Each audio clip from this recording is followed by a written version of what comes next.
The college basketball experience preview and picks episode for Wednesday, February 25th. The Sports Gambling Podcast Network is brought to you by Kalshi. Yes, make real money predicting sports, people. Kalshi is available in all 50 states, and you get $20 free with the promo code SGPN. That's Kalshi. Promo code SGPN. And remember, as always, folks, to let it ride. What's up, everybody? You're watching SGPN. Fuck the Cowboys. Let's go, baby.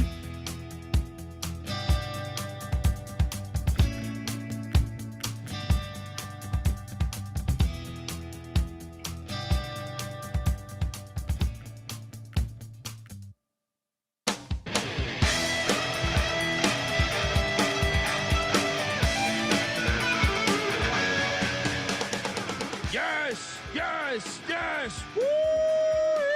Welcome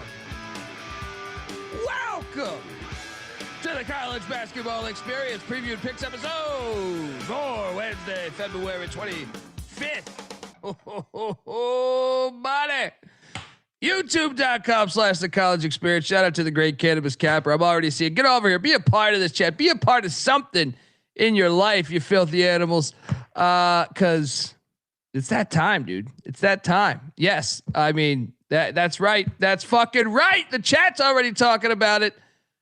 Oh boy. Yes, I had plus 575 UCF money line. We're gonna talk all about it. That was one of 3 or 4 dogs that hit for me. I had a couple blunders like the pussy pack, but that's normal. Pussy pack does that to you. But oh, buddy, we got to talk about it. If you're wondering who the hell you're listening to, my name is Colby Swinging Database Dan, aka Pick Dundee. That's not a pick. This is a pick.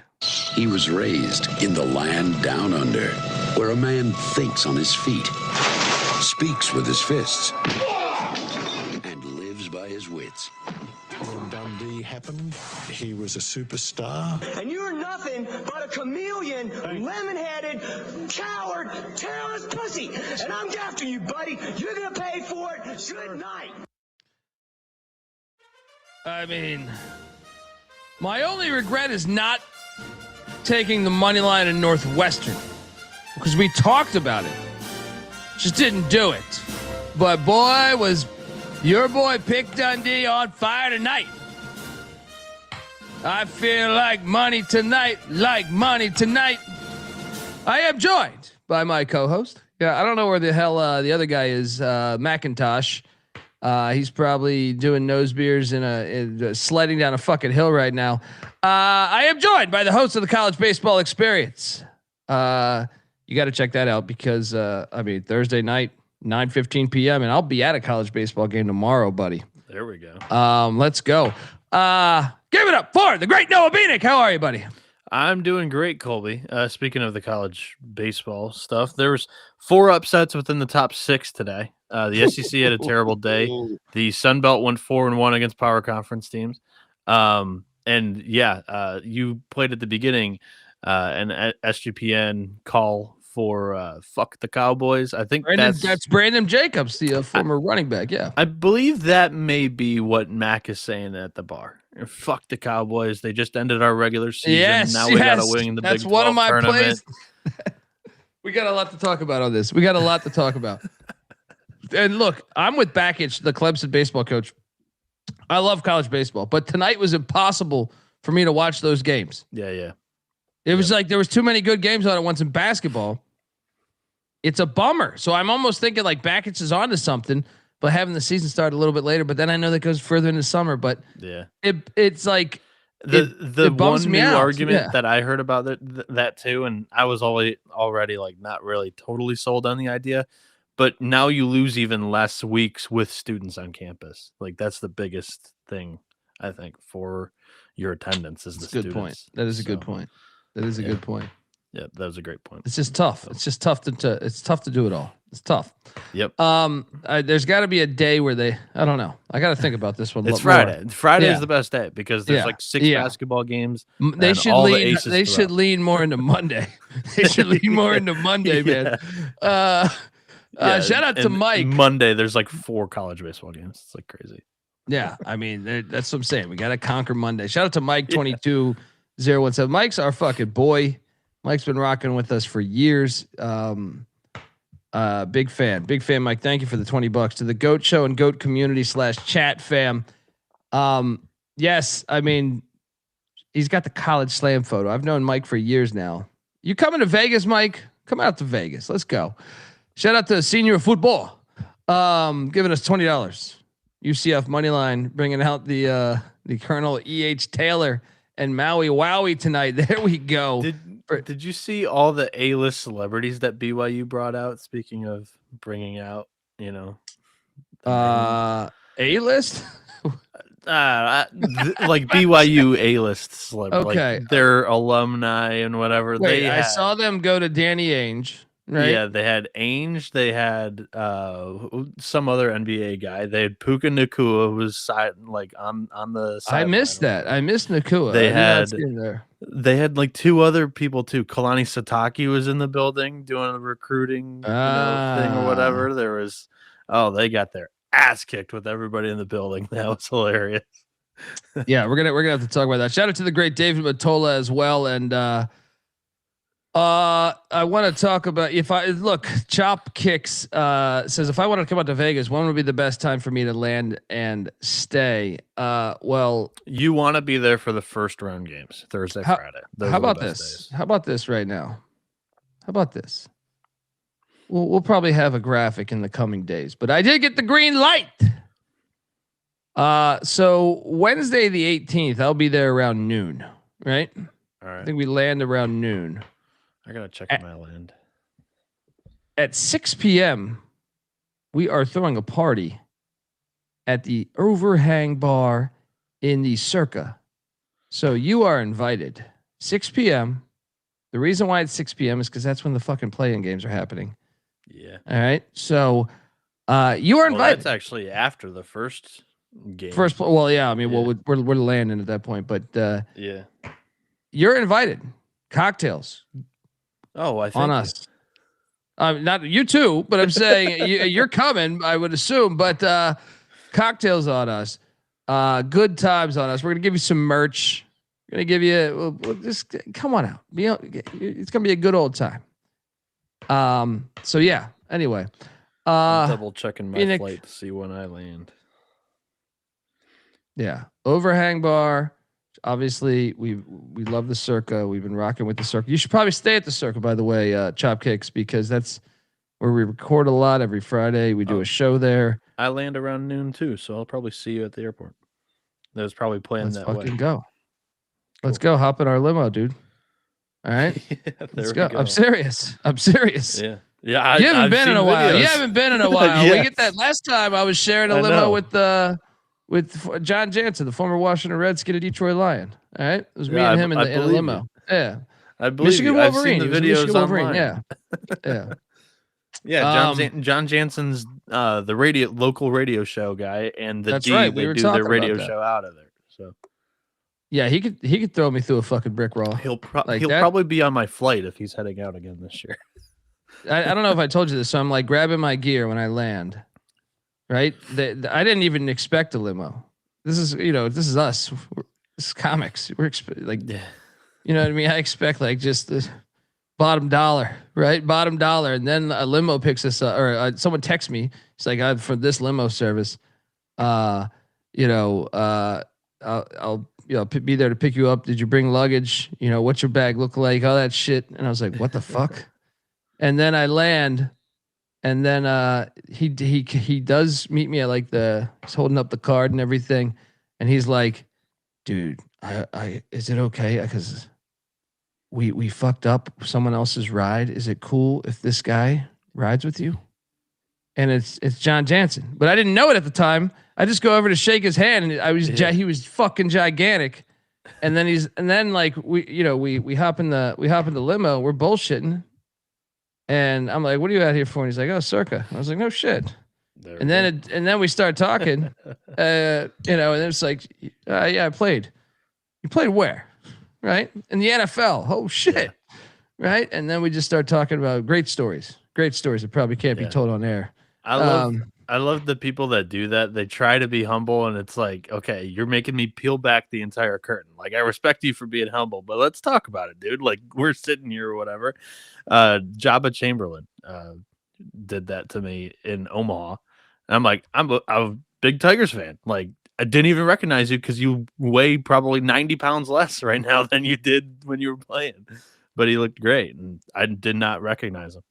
Yeah. I mean, that's the best. I think that's the best way. It's the best way to do it because you don't come off like, I was just like, oh shit, John Jansen. I know you. You were on the fucking Natty team. He was on the Natty team. I was watching back then. He was on the Hail Mary game. We talked about that game. Yeah. With Cordell Stewart. I think, I know for sure he's on local radio. He might be the color guy on radio for Michigan football too. Interesting. Yeah. Matola, overhang bar. See you there, brother. There we go. Shout out to his comment. My buddy Mark lost a shit ton of money on the Chica Bonita slot machine by the overhang bar. All right, let's jump into this action. But you are invited. Overhang bar circa 6 p.m. Wednesday. What is that Wednesday again? The 18th, I believe. Yeah. Yeah, we're gonna have a lot of people at that bar, by the way. Yeah. Yeah, we will. Trust me. We were at a cabana last year. I believe it. They like Rhythm threw us a party. Uh-huh. They paid for everything. I don't think they're out in Vegas this trip, but they that must have been very expensive. I can just tell you that. They made a mistake of saying free booze to you and your crew. Yeah. I was like, okay. Yeah.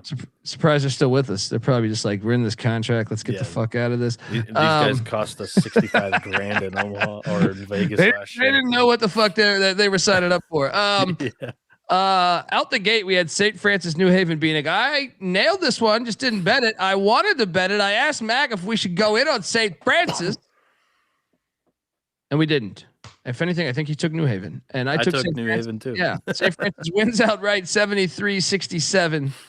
The old guys going out of D1 basketball, playing the new guys that have came into D1 basketball, and on the way out, they say, "Oh yeah, we'll whoop your ass. Now come play us on the D3 level." Your thoughts on this beautiful outcome here, as there's really no stakes and we don't really need to talk about this much. But shout out to Jabari Fitzpatrick. Had a big game for New Haven. Yeah. Next slide, Sullivan.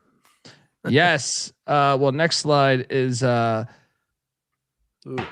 make it 27. No, 28. Right? This is 28, I believe. Yeah. No. Lock battle win. I don't remember if you went in on this, but I know McIntyre did. And I was gonna get so pissed off if he backdoored this because this thing got dicey. A 26-point lead got cut to like 5 or 6. And shout out to a tailgate report who was at this game, by the way. I got some inside intel, by the way. You did? He's wearing a Travis Prentice jersey, by the way. Old school Miami Redskins jersey. Great running back. Great. If you know your college football from the 90s, you know Travis Prentice. But also, he talks to a lot of EMU. He talks to a lot of fans whenever he goes to games. I've witnessed this at the FCS. Like everyone sees his shit. It's hilarious. Yeah. Like they invite him. I got a free a hoodie. with fans I got a free Montana State hoodie and shit. He kicks ass. He was saying the word is EMU fans, not big Stan Heath fans. Oh no, they're not. I'm with them. However, it's been one of Stan Heath's better teams. But they have folded as the season went on. Yes. Is there a shot that he gets canned? Yeah. I thought he was going to get canned coming into the year. So yeah. 28-0, Bieniek. I mean 28-0. And a trip to Waldo's on deck on Friday. Get those liquor pitchers out there in Kalamazoo. That's a win. I mean, this is at this point, which one will be the one? Percentage. I want you to rank the percentage of loss. So like at Western Michigan, you say 10% chance, 20% chance they lose. Yeah, I would probably put it at like 15%. All right. Home to Toledo on March 3rd. It's probably like 40. At Ohio, Battle of the Bricks on March 6th. 45. Yeah. I think the Battle of the Bricks one's the scary one. Yeah. I think that's the scary one. I think Toledo's scary too. If it was at Toledo, I think I'd be more on board. Actually, this year Toledo's like been better on the road, I feel. Fair. I just feel like maybe that's not correct, but it just feels that way. It feels like it's not been one of their better teams, and it's like not the best energy in the Glass City. So yeah. Lock battle win for Dundee against Mac. Where are you, McIntosh? Where are you? Show up. All right. Next up we have, dude, I know I didn't lock this last night, but Circle of Trust. I was a little bored today. You bet this shit. Dude, I once I saw 6.5 with Rutgers, I said I can go in on this. Oh, and you got hooked. And I still lost. Why did I go in on this dumbass game? I didn't even feel that strongly about it. I just they like, dressed come on. this up at the end too. They did, man. I'm not talking about here. Come on, Rutgers. Dumb bet by me. Sammy Askin is a liquor pitcher, a pitcher of mixed drink. So if you go to Kalamazoo and you either go to Waldo Stadium, or I believe both are called Waldo Stadium. Is that right? One is called Waldo's Stadium and one is called the street name. Hold on. I think the football is Waldo Stadium, maybe, or is that basketball? Yeah, well, it's Waldo's is the bar, and yes, stadium. And so Waldo's the bar is right there. They serve these liquor pitchers for incredibly cheap, which you can imagine. Waldo's Campus Tavern is the name of it, but there's another one within like a mile down the road. And it's named after the road. I just can't think of it right now. Waldo's. I'm just gonna pull this up right now. Waldo's Bar. Acadia. Acadia is the name of the road, and it's somewhere here on the road. But this is this is campus in Kalamazoo. You can see the softball field, baseball field. I've played there a couple times, and then Waldo Stadium, the football field, and then right across the street here is this tavern called Waldo's, and they hand out $1 liquor pitchers. Oh yeah, that's so. I'm gonna actually give them a. Give me 5 seconds here, Bieniek. Check this out. Stadium Drive is the name of the. So maybe it's Stadium Drive, the name of the bar. Check out that. That will get you fucked up. All right. The best deal in college America. It is the best deal. So if you're in Kalamazoo, make sure you might as well, especially with the way their basketball teams played over the past decade. Bad play on lit. Yeah, hockey team. Football won the MAC, right? Football and hockey, they're doing the damn thing. Yeah, hockey won the Natty last year. They're probably a 1 seed this year. They're rocking and rolling. How's New baseball? arena next year. Didn't Derek Jeter go there? No, he's Where did Derek from Jeter go to Kalamazoo. college? He got drafted out of high school. Okay. He's. It is not confirmed, but it's rumored that he's a donor of Michigan athletics, and it has been for a while. Michigan Wolverines or Western Michigan? Michigan Wolverines. Oh, come on. You're from fucking Kalamazoo. Yeah. Unbelievable. Yeah. You probably grew up a Michigan fan though, so probably. I still feel like, come on, you got to help out. You got to help out Western. That's your town, right? Know. Yeah. I know.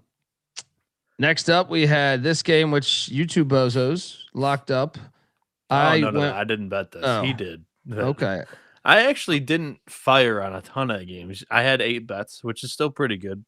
It's like 25, a little less than 25% of the slate. So, but no, I did not bet like a ton of games yesterday. Dude, I went in on the Colonials, and I came into it with yesterday's show. I had a question mark on this game, meaning I could have been talked into a lock. Yeah. Pretty much when I go through the board, I circle the games I think on the locks, and I do this old school style on a piece of paper, and then I put a question mark next to the ones that I say, should I bet this? I didn't, because Mac went on LaSalle. You also picked LaSalle, so I was like, okay, I'll stay away. Yeah. The Colonials won by 27. Shout out to the Colonials taking it to the Explorers. McIntosh, loser here in Philly. Next up, and by the way, the MAC did fuck me up tonight. Me and McIntosh went in on Toledo. I did too. This is a triple lock. Yeah, we laid the 12. Dude, all these MAC teams were fucking playing with their food, dude. Yeah. All of them. Except Miami. Even Miami, Ohio, when they blew the 26-point lead. Right? Well, I can't wait to talk about the one later on. I mean, this game was really. I mean, I get the biggest lead they got it up to was like 16, but 90% of this game NIU was covering. So shout out to Bill Russo giving us $50. My brothers, I will see you at the Overhang Bar in Vegas. I took that Wednesday to Friday off from work, so let's get fucked up. Yeah, there we go. Bob Sandy's watch hoops.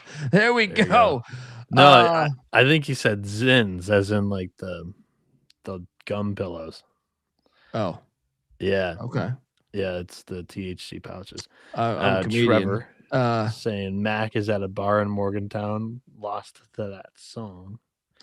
Yes, and shout out to Jay North giving us $2. What day do y'all leave Las Vegas? I think I'm on the red eye Saturday night. I think I am too. So here's the deal. I've been going to March Madness Vegas. DJV also saying beautiful late night, fellas. Thank you for the guidance. He had Dayton, Oklahoma State, and he said, "Sorry, Mac," and then Sooners, Nevada as the other two legs in the parlay. Let's fucking go. Great bet. I've been going to Vegas for like 20 years, and when you're young in your 20s, you go. I used to do even actually 2 years ago, I had to do 8 days in Vegas for March Madness because we were doing all the radio hits, and we kept doing daily shows there at the Wynn, right? That shit fucked me up. When I came back home after that, I was like, man, I need vegetables, right? I just need sunshine and vitamin C, right? Last year it wasn't as bad. We did Wednesday to Sunday. Yeah. Right. Well, this one I'm doing Wednesday to Saturday night. So I'm actually in LA for a couple days before. So I'm basically still. Yeah, that's what I'm saying. I'm basically doing this shit. Aren't you out there for like a week in LA? I think it's like 5 days, but yeah, duh, nicotine pouch, not did I say THC? Yeah. Yeah, I was thinking I thought he was talking Xannies. Most comedians I know was like, yeah, I would do that. Anyway, horrible play. Toledo was fucking with dude. This was a game a lot of the way. This was a game. Then this was our worst call of the night. Me and Mac locked up Bowling Green. This is unbelievable. This is unbelievable. You had the discipline to stay off this, but I still. How many road wins does Western Michigan have this year? I know they won in Ypsilanti. A handful, like not many at all. That's what I'm saying. This is the worst loss in the Todd Simon era. Yeah, it's in there for sure. The other road win they have is Edwardsville. Yeah. Yes, I didn't know what the fuck he's talking about, man. You're right, my old ass. Horrible play by me and Mac. This was I mean, they kind of took it to him. Bowling Green had a 6-point lead at one point, but it was not the right side, obviously. Terrible play there. Then I'm glad we did not bet this. This is hilarious, dude. So funny. I could not wait to talk about this game. Dude, what if I told you UMass blew a 20-point lead? Ball State's garbage, dude. Dude, they blew a 20-point lead. Oh, that's so bad. I mean, this is one. This is why Maddox's really not here tonight. Yeah, probably. Hey, this is the real reason why he's not here tonight. Is UMass was without a starter, like a random pop up, maybe injury, maybe sickness or whatever. But you can't lose the game. You can't lose the game, man. What's crazy is they almost lost it outright, and they hit a big shot to get it back to go to OT. And then when I thought it went to OT, I'm like, no way, right? They blew a 20-point lead, but now that they came back and got it to overtime, but shout out to Ball State. Let me ask you something. So bad. I just want to look at this right now. They landed right where I told them they were going to land in the MAC this year. UMass. I think this is dangerous territory. I think he's going to get one more year if I had to guess. Right? Here's why I think so is because they just joined the MAC, right? I think that by them joining the MAC, they're going to give him another year, but he opens up his first year at UMass 15-16. Then he goes 20-11. That was a good year. Yeah. Then 12-20 last year. And then what are they currently? They are currently 15-14, 6-10 in a league that is below the A10. Now they are like they could win the final two games. It's not great competition, but I almost feel like the way Bowling Green got beat today, that could be a tricky game. In the I said it in the preseason, then I said it kind of throughout the year. I thought they were going to land probably in the 6 or 7 range. Dude, but I actually was impressed. Like a couple weeks ago, I thought they were playing really good ball. Like I was like, they are a dangerous fucking team in the MAC tournament. I really believe that. But I just don't think they have a home court advantage. They have the travel advantage of teams traveling out to them, but it also goes the other way too. Yeah, I was about to say, I think it's worse because of the other way. Yeah, all of the travel. So they also get fucked in like they got to come up with some NIL because they get their best players like leave every year to the portal. But this year, I from the outside looking in, it was like, oh, they left because they took a step down in league. You know, that's fair. That's fair. Ball State, unbelievable win. Glad I didn't bet this because I did have the question mark next to UMass last night. Next up. Oh, I did win a lock battle against McIntyre here as Marshall wins by 9 against Old Dominion. Gigantic win for the Thundering Herd here. You didn't bet this, right? No, nope. I didn't watch any of this actually. Yeah, I mean, Old Dominion doesn't deserve your attention always, but well, yeah, they lost my attention after the first month of the year. I bet them to win the Sun Belt, and they've just completely been lifeless. So that's a big win because I believe, if memory serves me correct, Marshall plays Georgia Southern is the only other game left. I think. Yes.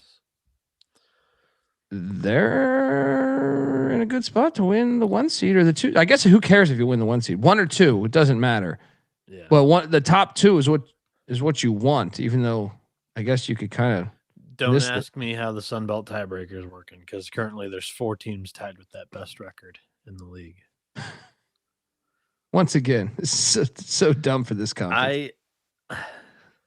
This conference doing it really fucks me for my argument that bracket style and format works, because this conference doing that is an absolute joke. Well, and I guarantee you, since the conference is so big, whoever got ULM twice is probably towards the top of the conference. Which it's who is it? It's Troy. Troy draws ULM and Louisiana twice. Yeah, see, that's horseshit. If I'm App State and Marshall, you're saying, "Fuck you, dude." You know what I mean? Yeah. Like that is the worst team. App didn't get him at all. Oh no, they did. They got him once. Okay. Yeah, I mean that's brutal, dude. That's, I mean, App held him to 43 points and blew him out. That's what I'm saying, dude. This thing is so dumb. And yeah, I can look at strength of schedule in league right now real quick. Number 1 strength of schedule is James Madison, and they're 8-8. Troy's strength of schedule is 8th. Somehow App State's 14th. So there must be some other double up that they played that I'm missing. They played Georgia Southern twice. Well, what's hilarious is couldn't Arkansas State get in this mix too? Yeah, because they don't play. Well, Arkansas State has an extra loss, so I think they're. Oh yeah. So you would need all the other teams to lose, but it's going to be a 4-way tie then, because who does South Alabama's playing ULM? Oh. So Marshall plays Georgia Southern, South Alabama plays ULM. App State has the toughest game with Texas State. Ooh, they might lose that actually. Is that at Texas State or in Boone? It is in San Marcos. Oh, they might lose that. I think they could lose that one. What? And then Troy's got Yale Monroe. So it's like 3 of these teams have a cakewalk. So it's at final least game. going to be a three-way tie. Yeah. Yeah. Wow. Unbelievable. Unfucking believable. They're all probably 8-point favorites in their final game, except for App State. Yeah. Shout out to Daquan the Great. Because I do see where the Sun Belt's coming from. Their league has so much parity that it would help if there was a team that went 18-2 in their league. This is a format for them, you know, that way they don't get clipped. Yeah, no, by the 6 seed. Look. Although I there's disagree just so with much your parity that no team sticks out in the regular season. Well, that's I'm anti your format for everything, but I can at least see the logic with the Gonzaga, with like the WCC doing it. I can see the logic, right? The Sun Belt doing it is idiocracy at its finest. I mean, like I said, I don't even know the Sun Belt, by them not having a full schedule of playing everybody twice.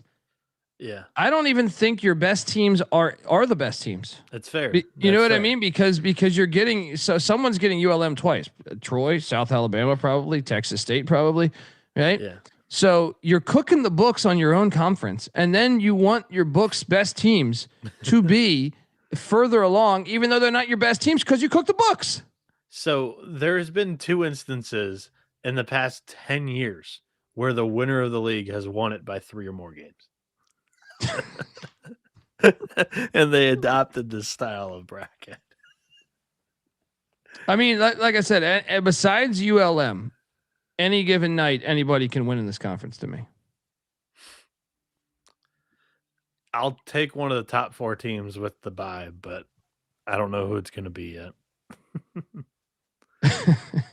Next up, we ate shit with the Raging Cajuns, and you picked Troy. You got a lock battle win here. Lock battle win for. I locked up Louisiana. That was one of my best bets yesterday. Oh, okay. Why did I think you took they Troy? got smoked. I bet Louisiana. Yes, this was triple lock. Actually, we were there. To me, we could have covered this game. It was just, it didn't go our way the final couple minutes. This was in reach at what is this? Like the 2-3 minute mark. It was like a 14-point game. So I was like, we could do this. We could do this. Just didn't work out for us. Shout out to the Troy Trojans for not losing this game. Anyway, good win for the Trojan men. Next up, this was my worst play of the night, and it's fitting because I felt really good about this one. This is one of the money lines I lost. I will say this though, my money line plays today were pretty fucking fire. Only lost 2 of them, cashed on 4 of them. Will Wade sucks, dude. No, I mean, look, he's gonna have this program good, but I do believe they've been a little bit of a disappointment, in my opinion. A little. I think it's been a lot. They were. You can't be losing by 30 against a first-year coach at Virginia. No, you can't lose to Georgia Tech. You can't lose to a first-year coach. They lost to Louisville by 50. Yeah, It's something like that. Ran off the floor there too. Yeah, 48 or something. It's been a tough look. They went 1-2 in Maui. You know, it's just they have not had, I think, a year that a lot of people expected. So I think the story though is Odom in Virginia. I think these guys have overachieved expectations. 1,000%. They are a really interesting team in March, I think. Oh, I look to fade them in March, but they were super impressive today. Yeah. They were super impressive today. They play the unique style of slow tempo, shoot a lot of threes. And that can go either which way in March. That's what I mean by interesting. Because they'll limit other teams' possessions, but also they'll be so volatile on offense. Yeah, shout out to MJ in the chat. Shout out to Daquan too. There you go. Daquan giving us $5. Hit an eight leg parlay today. Turned $50 into the 620. Then I put 200 on Kansas to win the title. Returns $5K. Rock chalk, motherfuckers. Let's go. Do we have any future bets? Daquan, I will talk about one coming up. But yeah, shout outs to Odom is doing an unbelievable job. And yeah. They have 3 losses, and somehow one of them is Butler. Cool. And look at the 3 losses. Like they could have won those games, dude. Yeah. They were all within striking distance. Now, to be fair, to push it the other way, they've won a lot of tight games. Like they beat Northwestern in a one, like I think that was a 1 or 2 score game. Yeah. SMU. Miami recently, Notre Dame double over. They had no business beating Notre Dame and Florida State. They should have lost both those games. But yeah, I mean, shout out to them. Great job. Folks, want to tell you the college basketball experience is part of the Sports Gambling Podcast Network. Get the SGPN app for free in the App Store, Google Play Store. You'll get access to all of our picks and podcasts in one convenient place, and articles. I mean, Cannabis Capper's over there. He's writing great fucking college basketball articles all the time. So jump on over there. Free to download. We're not trying to get you. Just go to the Google Play Store, the App Store, type in SGPN, click download, and let it ride. We're also brought to you by Kalshi. Kalshi is a real money prediction market, legal in all 50 states, and Kalshi has a ton of trading options for your favorite sports. And besides sports, I got a ton of other markets, including politics, entertainment, hell, even the weather. It's Kalshi. You can trade anything. And new Kalshi customers get $20 when you use the promo code SGPN. That's Kalshi, Kalshi. Kalshi, promo code SGPN. And we're also brought to you by Rhythm. Rhythm has been on an absolute heater for college hoops. It's super easy to sign up, run predictions off the house model, or make your own and mess around with those sliders. Looking to go premium? Use the promo code SGPN25 when you download the Rhythm app for 25% off your first month. Download Rhythm. That's RITHMM, promo code SGPN25. All right. Yeah, Colby, did you Ohio see? State should have got him. Speaking of what Rhythm offers, and I know you always mention politics there. Did you see the Rhythm market today on politics? I did see people in the SGP. This is like my 5th show of the day, but people in the chat were talking about for the State of the Union, Trump saying, how did they, something about Joe Biden, but Sleepy Joe or something. Did that hit? I don't know. That's not what I was actually bringing up either. It was how many Team USA men's hockey players would be in person for the State of the Union. So the team took a team picture in front of the White House, and there was like 20 of them. So the market kind of started trickling up a little bit, right? That there's 20 there, right? For the State of the Union, there was 8. So they left from after taking pictures with the president and touring the White House. Like 12 of them left. Lucky number 8, man. Cal Ripken. Let's go. All right. There you go. But that was that was a pretty interesting one. Weehawk took the Sleepy Joe bait. It did not hit. That's tough, man. Yeah. I mean, I did not watch it, but I did. I caught like a minute of it. Well, I will say Weehawk did not say that he took it. He's just saying no. In the SGP show, he did. In the SGP show, he did. Gotcha. Yeah. So I know he did. Yeah. Yeah. Hilarious. What a world we live in. Next up, we had this game, which I did not bet, but Mac did, and he ended up hitting. This was dicey. Nice hit. I know the chat was talking about this earlier. I took South Carolina. Didn't bet this, but South Carolina had this at 2 with 2 minutes left, maybe. But Kentucky wins by 9. Nice cover for you, McIntosh. They couldn't lose this game. They had to win this game. Must-win game. Your thoughts?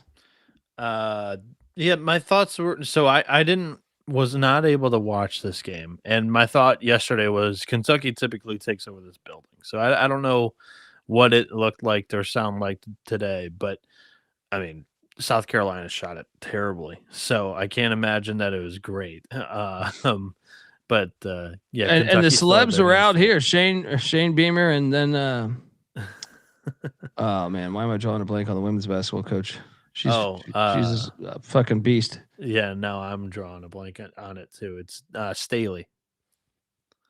Jesus, that's 2 nights in a row after it was Mark that down and fixed. report that to Kramer. Yeah, 39-40. Dawn Staley. Yes, Dawn Staley. She was there, and so they were pulling out all the stops to try to get Charles or Columbia rocking. Didn't work. Shout out to Kentucky. Next up, we had Buffalo Akron. I did hit this one. Did not bet this, but I picked this correctly against McIntyre. I think McIntyre's locked up Akron. This is even a misleading score. Buffalo was fucking with them for a while, dude. But Akron wins by 14. Akron dressed it up then, right? That's what I'm saying. They dressed this shit up. This was a close game for a while, dude. They were up 25 with 7 minutes to go. Akron was? Yeah. Well, dude, I know at halftime that shit was what's that score at half? It was like 2 or 3, right? It was 4. Yeah, it was close. Yeah. Buffalo was fucking with them. Shout out to the Zips for not losing the game. And then God. Boy. Look. Did you see the tweet that said Duke is prepping for their 1 versus 16 seed game? Well, one of the things I was not aware of, and maybe I should have been aware of, but I didn't. I knew Marcus Burton was out. I did not know that Jalen Harrelson was out. Yeah, the top 2 scorers of Notre Dame did not play this game. Well, their top 2 scorers didn't play, and Shrewsbury's son had his head up his ass. So, yeah, wish I would have known that information. Their top 3 players combined for a good old 0 points in this one. Yeah.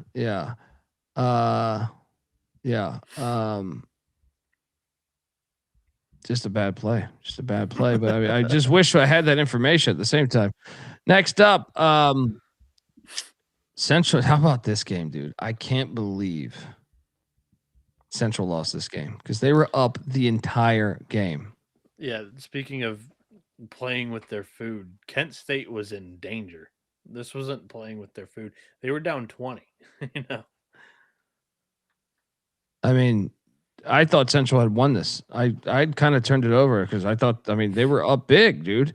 Kent State comes all the way back right before the wagon wheel game. You were right on this one, by the way. And we did bet this and lose here. The MAC fucked us up, but don't worry. I feel like at this point I go on the heater the rest of the fucking night. But the MAC games, I had a slow start tonight too. I was 1 and 3 on MAC games. And I almost blew the one that I won. So I only bet one MAC game, but I started the day 0-4, and then we rated the shit. Yeah. Crazy stuff here. I can't believe they actually came back and won. I almost wish I would have kept it on the TV then. I thought Central had closed it out. This one. Oh, Marquette at Georgetown. The first of my money line cashings. 155 on the money line for Shaka as they win by 16 at Georgetown. This was comfortable.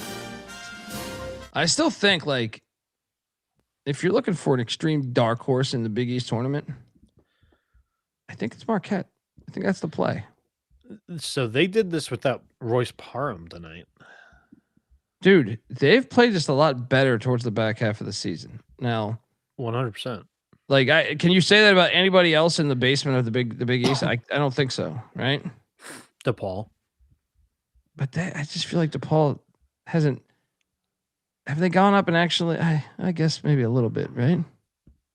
They knocked off Seton Hall at Seton Hall, but Creighton, I'm just saying. Too. Yeah, Creighton. I would say Creighton. Creighton probably is most deserving, then Marquette. But Creighton also gets drilled. Yeah. No, I'm saying DePaul beat Creighton. Okay. Yeah, at the buzzer in Chicago. Yeah. What place is Creighton in right now? 4th? I don't know. 5th? They're 8 and 9. Yeah. I'm gonna pull this up right now. They're in 5th, and they've got a good cushion.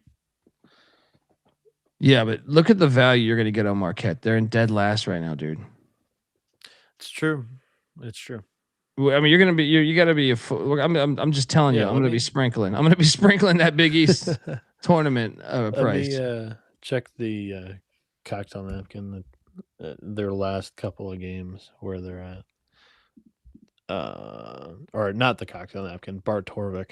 So Bart Torvik, when do you want me to sort this? When's like their date where they started playing? I would say give it like since January 27th. Starting on the 27th, because they beat Creighton by 24 that night. So starting on the 27th. From the 27th to now, they're the 34th best team in the country. There's value. All right. And in the Big East, they are. They still lost a bunch of these games, but they were close games.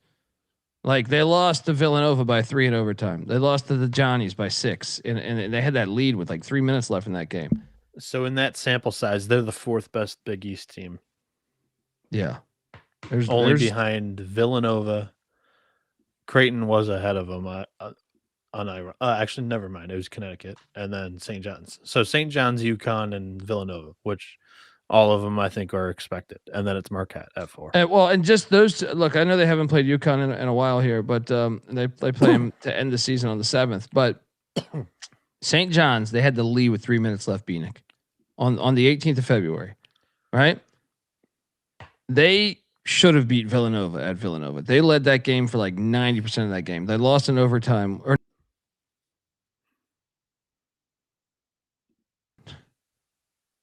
They played them in overtime in the first matchup.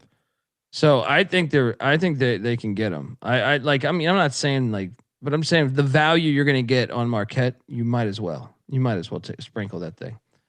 It's a good let's point. go. Yeah. Cash there. I think Mac was with me. Who'd you take in this? I took Marquette. I didn't bet it though. All right. Next up. Oh, I apologize for not betting the money line. Mac mentioned it, and I said, "Yeah, I can see it." I just didn't bet it. I just took Northwestern. They went out right in Bloomington by 4. Martinelli was on fire this game. This is a bad loss for Indiana, buddy. Very bad. That one is not the greatest look. One, because they've been pretty good at Assembly Hall. 2, they've been pretty good against inferior opponents. And now this kind of opens the door for them to be under the microscope on the bubble here. Yeah. Shout out to Double Lock on Northwestern for me and McIntyre. According to CBS Sports, before tonight, Bieniek, Indiana was on their first 4 out, and they were the 4th team out. So that was before this outcome. Yeah, they are currently 43rd in WAB, so they're on the outside looking in. The remaining schedule, you know who they have on deck is Tom Izzo and Sparty. Now that is in Bloomington. That helps the resume a little bit. Yeah, and then they get Minnesota in Bloomington, and then they are at Ohio State to end the season, taking on Diebler's Cookies there. It's going to be interesting. Sparty, it's super far-fetched, but they also got to just watch the total wins count. If they finish at 18-15, that ain't comfortable enough. Because they could lose Michigan State, they could lose Ohio State, they can lose a Big Ten tournament game. If you just finish up with Minnesota, you're done. Yep. Fun to watch. Then double lock battle win for me and Bieniek against Mac, and holy shit. First off, Oklahoma State, can you please make a free throw with the lead? It didn't need to go to overtime, you pricks. They missed like 10 free throws in the final 2 minutes of the game. Then it goes to overtime, Bieniek, and Oklahoma State with a gigantic win. But did you catch like the end of this game? Parsa Falah. He dunks unnecessarily. They're up by like 5, and they throw the ball up the court, and they break the trap, and they throw it to him, and he grabs it, and he runs and dunks, and when he lands, I think he tears his ACL. Oh. Yes. So this is a bad night for the Big 12, because knowing that injury, you needed West Virginia to win then, because I'm fairly certain, we'll see, but I'm saying like he was in pain and he was down for a little bit. That is a catastrophic injury for this team, dude. He was their leading scorer tonight. He had 18 points, 8 boards, 4 assists, 1 steal, 2 blocks. That is a major blow for the boys in Stillwater, but you got that win. All right. You got that win. The problem is your remaining schedules at Cincinnati, at UCF, and home to Houston, which if you don't have your best player, you're probably going to lose out. Yeah. They're down their best big man. Now you're looking at probably, dude, it was unnecessary too. There was like 20 seconds left and you're up 5. This was almost like the Martin Gramatica when he made the field goal and jumped up there to talk shit and then tore his ACL when he landed. Yeah, you're looking at probably a rotation of Christian Coleman in a small ball 5 lineup, or Vukovic, who's a sophomore, and Benjamin Ahmed, who's a freshman. That'll be a young front court if that's the case.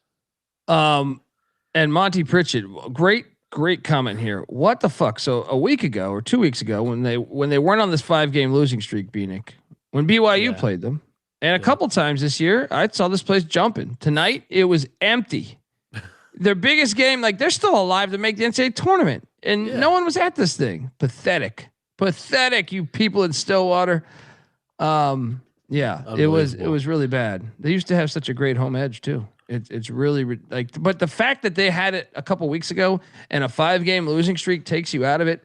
You must not even know the fucking sport because you're still very much alive, and you got that win tonight. But yeah, I tend to think they're doomed now. So I heard that the refs were pretty brutal in this game. I didn't watch it. What, Mac text you? No. Oh, okay. I think it went both ways. Like on Twitter, there was a video clip of the ref saying whatever he called after the review, and he was like, "All right, let's play some basketball now."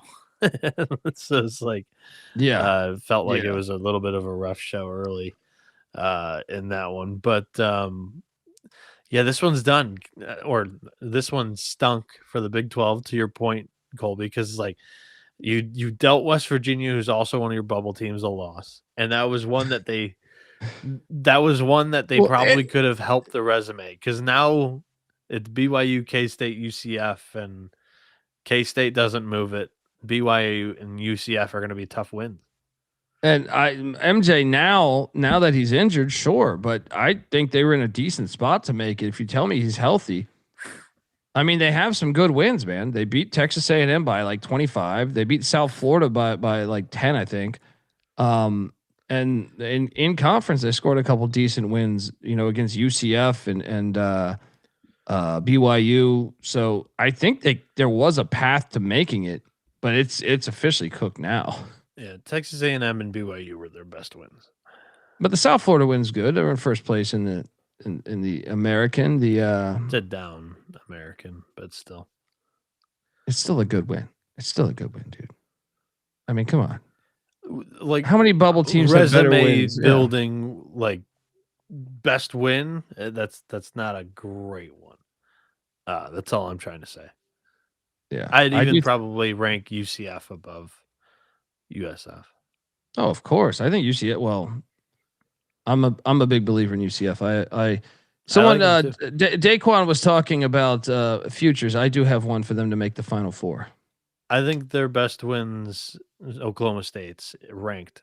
Texas A&M, BYU, UCF, South Florida. I would agree to that. I said UCF. Yeah, I know you did. Yeah. Folks, what to tell you, the college basketball experience is brought to you by Underdog Fantasy. Yes, Underdog has you covered for pick'em for almost every single sport that there is. We love playing with college hoops every single night. Underdog has just increased their payouts too. How about this, man? 2-pick entries are now getting 3.5 times the amount, and 3-pick entries at 6.5 times. Holy shit. Underdog's got a brand new offer for new customers. Play $5, get $75 in bonus funds when you sign up with the promo code SGPN. I'm sorry, TCE SGPN. Over at Underdog Fantasy. Once again, promo code TCE SGPN. And I'm even going to give you something, Bieniek. Give me Jordan Pope, the Oregon State transfer for the Texas Longhorns. They're playing Florida tomorrow. I like higher than 11.5. I think he's got this in 5 of the last 6 games. Give me higher 11.5 points for Jordan Pope. And then I'm going to take Caravan, who had 17 points against the Johnnies. The first matchup this time they're at home. I'm going to take the higher 11.5 points with Caravan. And shit, if you want to have fun too, I even like Jalen Sellers for Providence, higher than 18.5 points against the X-Men. But it depends if you want to add that third option or not. I just like hitting that 6.5 there. Or at Underdog Fantasy, promo code TCE SGPN. We're also brought to you by Novig. Novig is America's #1 sports prediction market. And with Novig, you know you're getting the best prices. So download the Novig app and get $50 when you spend $5 if you use our promo code SGPN. So get in on the action with Novig. Promo code SGPN. All right. Real quick before we go to the next game, there was a good comment from Nick. Right here. UMass WV goes down a brutal night for the Big 12. No wonder why Mac isn't here yet. I like that, Nick. I like that. Me and Mac did lock up Cincinnati, and I did sprinkle the money line. So there was 2 money lines that failed me tonight: NC State and Cincinnati. For a good amount of time, I thought Cincinnati could get home. They were in it for the first probably 35 minutes.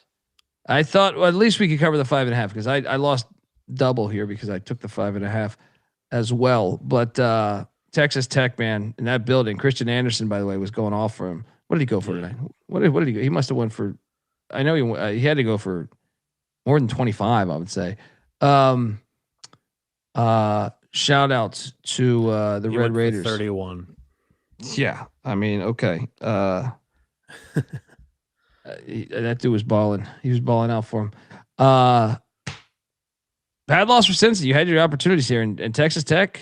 Hey, life without Toppin. 2-0. 2-0. Yeah. Now you could say they're not. That's 2 teams that aren't going to be in the dance. We'll see when they go to Ames on Saturday. So their remaining schedule is in Ames against Iowa State, home against TCU, and at Provo against BYU. 1 and 2. They're not winning those road games. Yeah, I don't think so either. They might even go 0-3. Next up. Oh shit. My money line did cash here as I got plus 205, I think it was. This was a hell of a call. Buddy, I don't trust these Billikens, man. I know the Bet Detective is probably listening and he has his Final Four future, and I apologize, Bet Detective. I don't trust them outside of that building. I've just seen it too many times this year where I just don't trust it. I think you go to the Davidson game, the Duquesne game, the Rhode Island game, this game, all the ones of recently on the road with the exception of Loyola Chicago. I have been a skeptic. Dayton destroys them.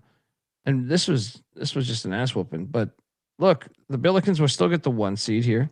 I guess there's enough games. What is the seeding right now? They still play 4 games. They beat VCU by 9 in Richmond. They destroyed Bonaventure. That was early on, first off. And Bonnie's terrible. But Richmond, the VCU game, I agree. But I think they caught VCU sleeping. It was Martelli's first matchup here. The other ones, dude, beating Duquesne by 4, and go back and watch that Davidson game. They were losing to Davidson the whole fucking game. Yeah. And then they did lose to Rhode Island. Yeah, we actually bet Davidson. That's why I was locked in on that. Yeah. And shout out to Hatman Bets. Let's go. As we cash here with Dayton. But dude, Dayton's this A10 tournament here. So I mean, St. Louis should be fine. They have a 1.5 game lead on VCU because they swept VCU. Yeah. I mean, I do think they could lose another game because they have to go to Fairfax, right? To take on George Mason at the Patriot Center there. But I don't think they'll lose 2 because they're home to Duquesne and Loyola Chicago. So they should be good for that 1 seed. I think the storyline of this game is not actually one of the guys that came back from injury. He's just playing so much better as of recent. Amel Latong he was injured too this year. He was injured too. Earlier. Yeah. But like his last 5 games have been clearly the best 5 games of his season. Well, they've had so many guys injured this year, dude. Montgomery missed a game. Durkak, Thomas on the bench. They've had one. Yeah. Shout out to Nick giving us $10. Wish I could make it to Vegas. Hey, we'll be back in August, bro. Shit, I'll be there in July as well for for a few different conferences, media days. Yeah, A10 is going to be fired because Dayton. I think where's the A10 tournament? It's in Pittsburgh this year, dude. It's in Pittsburgh. Yeah, Max going. Max going? Yeah, it's normally in DC. What are those? Normally in DC. That I don't know, but I know next Monday is the Horizon League tournament. Shout out to Tim 99-3D, $10. Appreciate that. Absolute banger of a night. Thanks again for the leans at Inside Fellas. Shout out to Dayton on the snipe there. Yes, not even my best money line, but so far Marquette, Dayton hit on the money line. There's two more I hit on.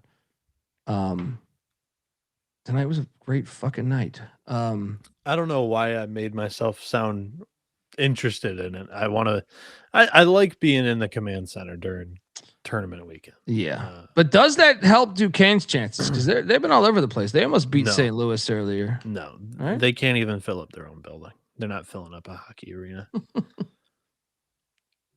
Fair. All right. Next up, let's jump to this game, which I think you ate shit on. I picked it incorrectly. Yeah, well, Morehead State almost shit the bed here. They won by 1. This fucking conference, dude. They won. The team in first place won by 1 against the team in second to last place at home. It smelled so bad. That's why I had to do it. But yeah, I guess there's just not many blowouts in this league. I probably should have known that going in, but hey. Yeah, Screaming Eagles are trash on the road though, so I don't blame you too much, buddy. Yep. And they survive it. Morehead State, Morgan State. No. Then this one, I know McIntyre ate a steaming hot pile of shit here. Coastal wins 76-71. I think we both picked Coastal. Didn't bet it, but even this game was ridiculous because Coastal blew a double-digit lead. And I know that the final score says they won by 5. This shit was like a tie game with like a minute and a half left, dude. Yeah. The sweat was legit. I actually had Georgia State here. I didn't bet it, but yeah, this was a tight game throughout. Yeah, I mean, Coastal though, how many wins is now in the season? 18. Cannabis capper going. This is obvious coal baiting. I love that there's a term to it now. Because for what? What am I talking about? Like for Coastal or no, our right here. Coal baiting. I do like that. We gotta baiting.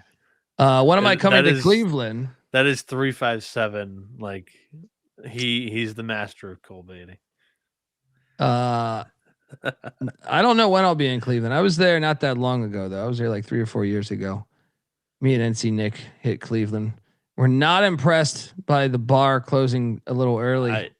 I'm not impressed by the city at all. I apologize, all right, if you're a native, but I had done stand up there a couple times, and I remember it being better. We were right next to the Indian Stadium, and that bar. Now the bar did have a cigarette machine, which I did appreciate, but I mean, they called that shit like 11 o'clock at night. We're like, what the fuck? And then we tried to go to another. We ended up just at the hotel bar drinking the whole night, which sucks because when you go to a city, you want to go out and have a good time.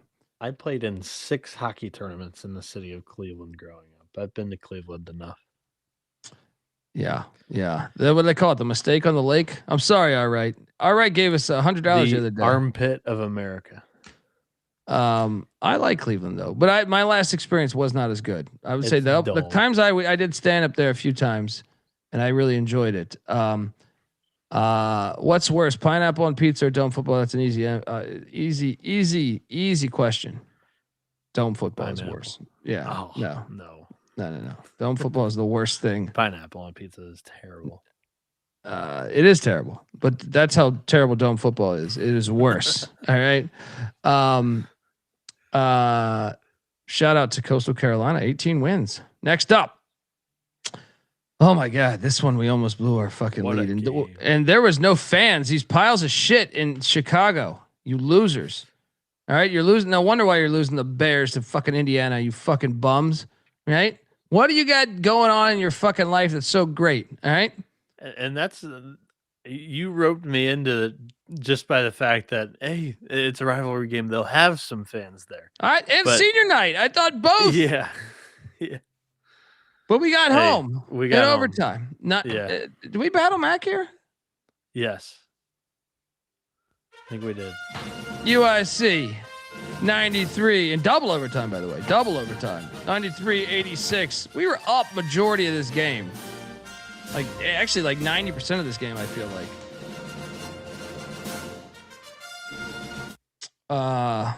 Fun matchup there. That huge win in the Valley. What's up? Matty Ice, all of Ohio is the armpit of America. I agree. Wait a second here. I'm going to push back a little bit there. I've had some good times in Cincinnati is kind of cool, but Yeah. I consider that Kentucky. Okay. I enjoyed Dayton. I went to a basketball game at UD Arena. That was awesome. Downtown Dayton bars, went to a couple of them. I mean, I was only there one night, so I guess I can't really validate how life is there, but I had a good time out in Dayton. Where else have I been? Canton. Went to the Shula's Steakhouse there outside of Canton. It's good. Right?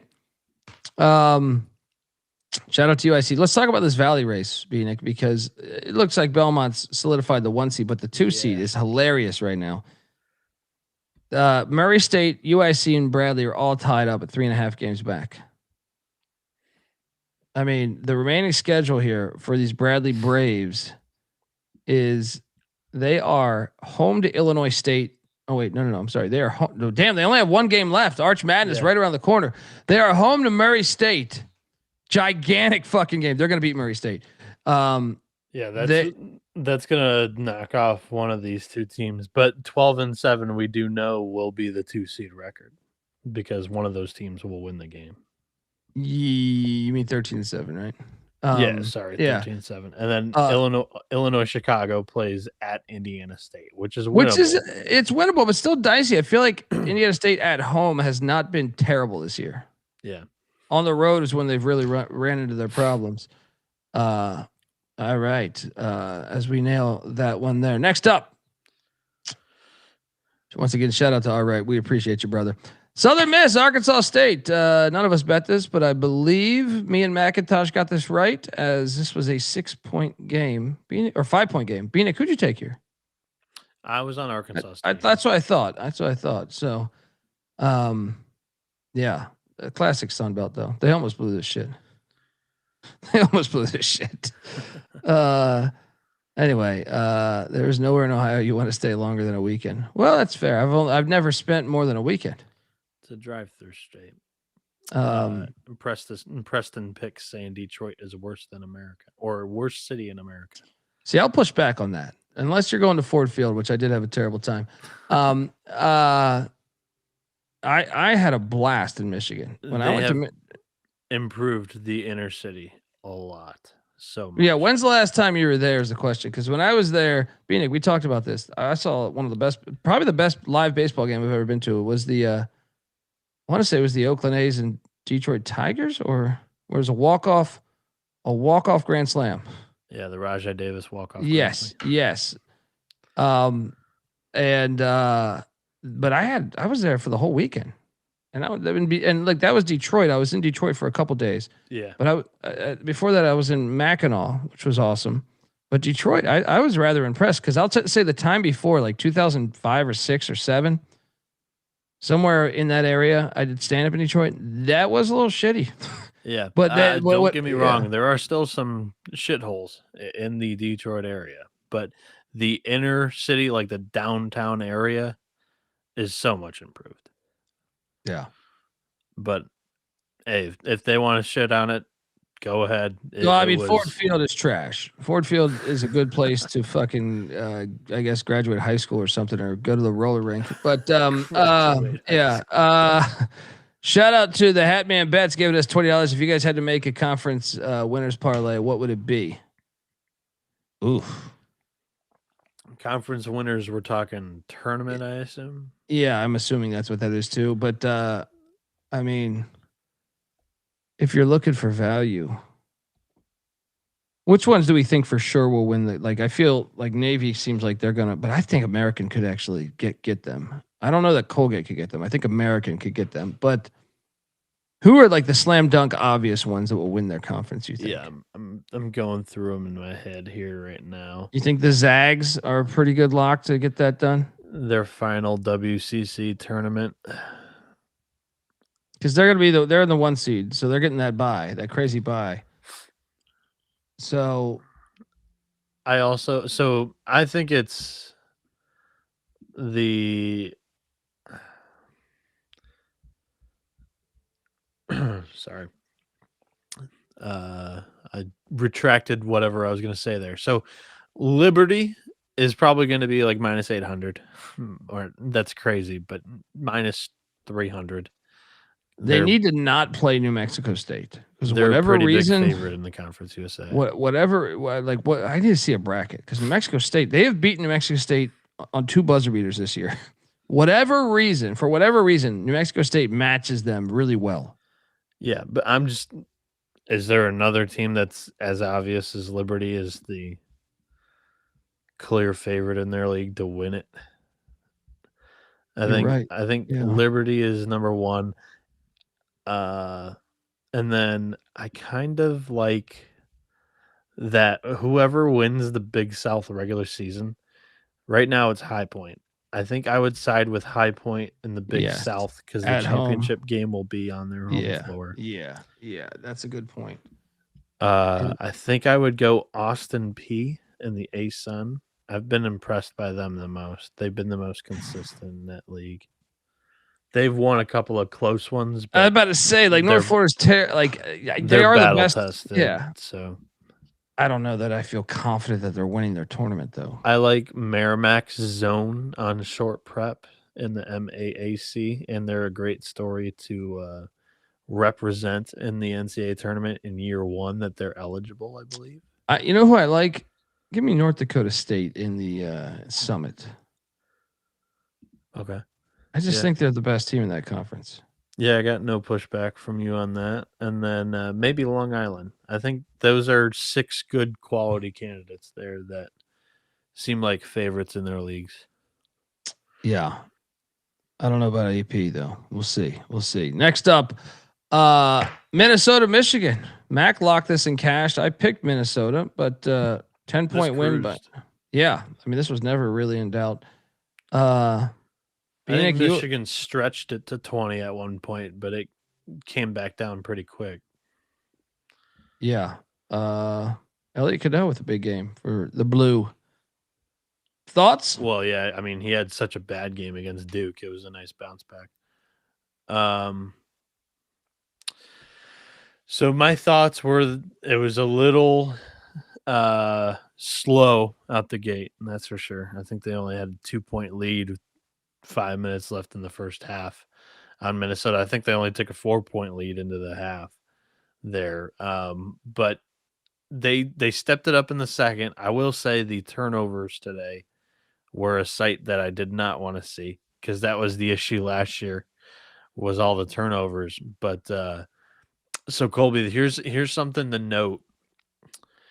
Against Duke, Michigan shot the 3 ball 24%, and Duke wanted to use the what is it, the Spalding ball, whatever the NCAA tournament. I saw this. So Michigan shot terribly in that game, and they also they have not shot with that ball all year. Today they shoot 42.5% on the season. They've been good. But the question mark on the season, they're shooting 36%. It's top 70 in the country. The question mark was the 3-point shooting. So, like, I don't know what Dusty's got to do to get those guys maybe practicing with the ball. I know a lot of people put that weight in there. I just feel like you start practicing with that ball. Okay, you had a bad shooting day. I'll believe it when I see it like consistently. Yeah, you believe this? In the NCAA tournament, all you need is one bad shooting day and you're done. That's true. That is true. Shout out to McIntyre for the lock there.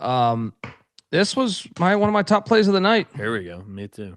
Triple lock on Oklahoma as they win by double digits against Auburn. It's hilarious. They're going to put Auburn in the tournament. Fucking crock of shit. Feels bad, man, was all over it. He's an Auburn fan. He said, no, there's no way to take Auburn tomorrow. Last night's show. This was an ass whooping. Like, I felt like majority of the game, Oklahoma, they had this thing up to like 16, 17. Yeah, I don't think Auburn should be in the NCAA tournament. No, I agree there. I don't think they're a tournament team either. I would rather see a solid mid-major with a good record than 17-14 Auburn or whatever the hell they'll finish. Nick, Uri is saying that Denver in the Summit League is his sleeper. They are because the continuity factor. If I wasn't taking NDSU, it would be Denver. That would be my second play, I think. I don't know if it makes a huge difference, feels bad, man, but it's what every losing team in the NCAA tournament always says, is that the ball, they don't play with the ball during the regular season. Why is that? Why would you not just play with it? Sponsors. I don't understand it.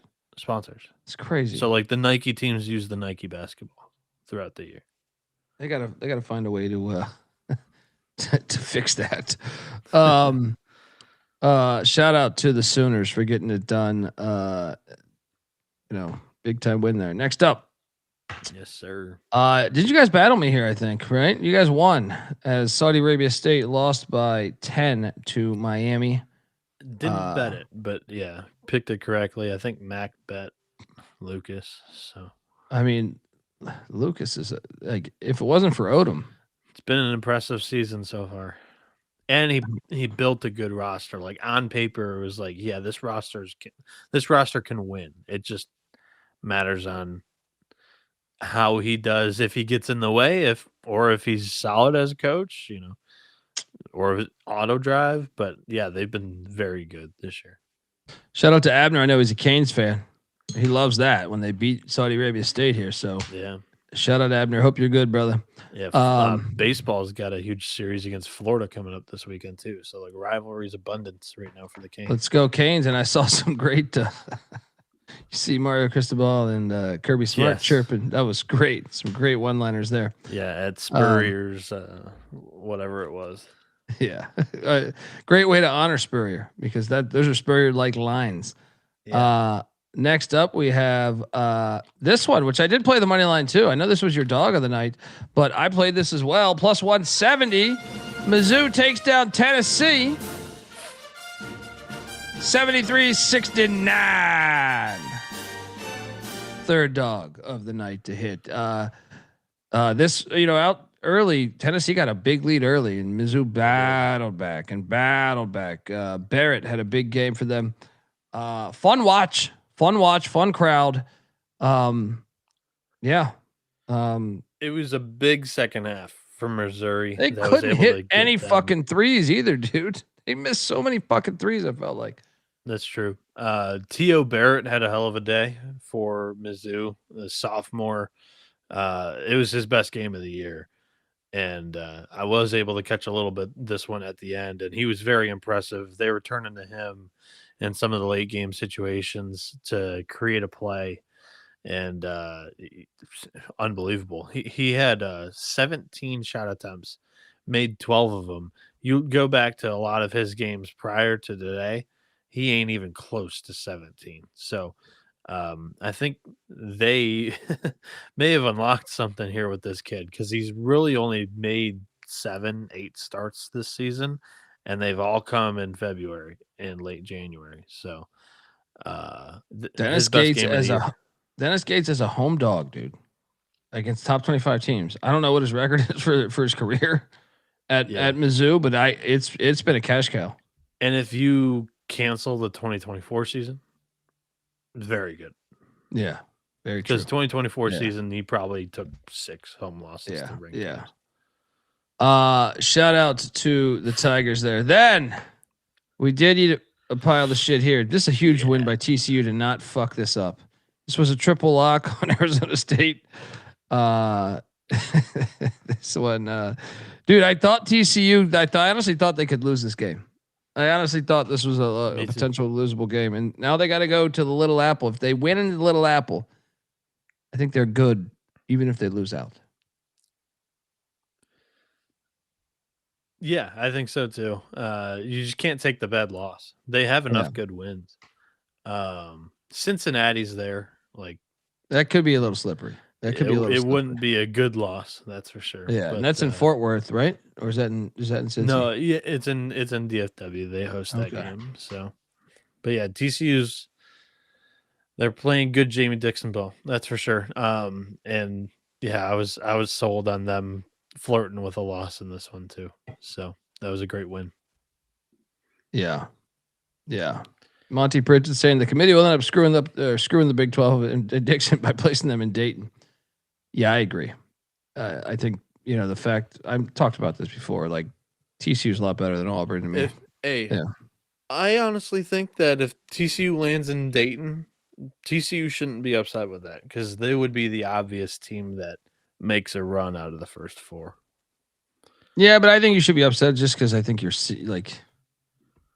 I don't understand. Like even I was looking at the bracketology shit today, and it's like, I don't know. I already made my case. I don't want to beat a dead horse here, but to have Auburn soundly in, and then to have TCU as the second to last team in, I don't understand it. Don't understand it. TCU is behind Auburn and WAB too. That's just insane to me. I don't have that explanation. TCU's got like 3 better wins than Auburn. Auburn's best one's Florida, and TCU's best one. They beat Florida too. So it's like, what else do you have on your resume? TCU's got Iowa State. Yeah, it doesn't make any sense, dude.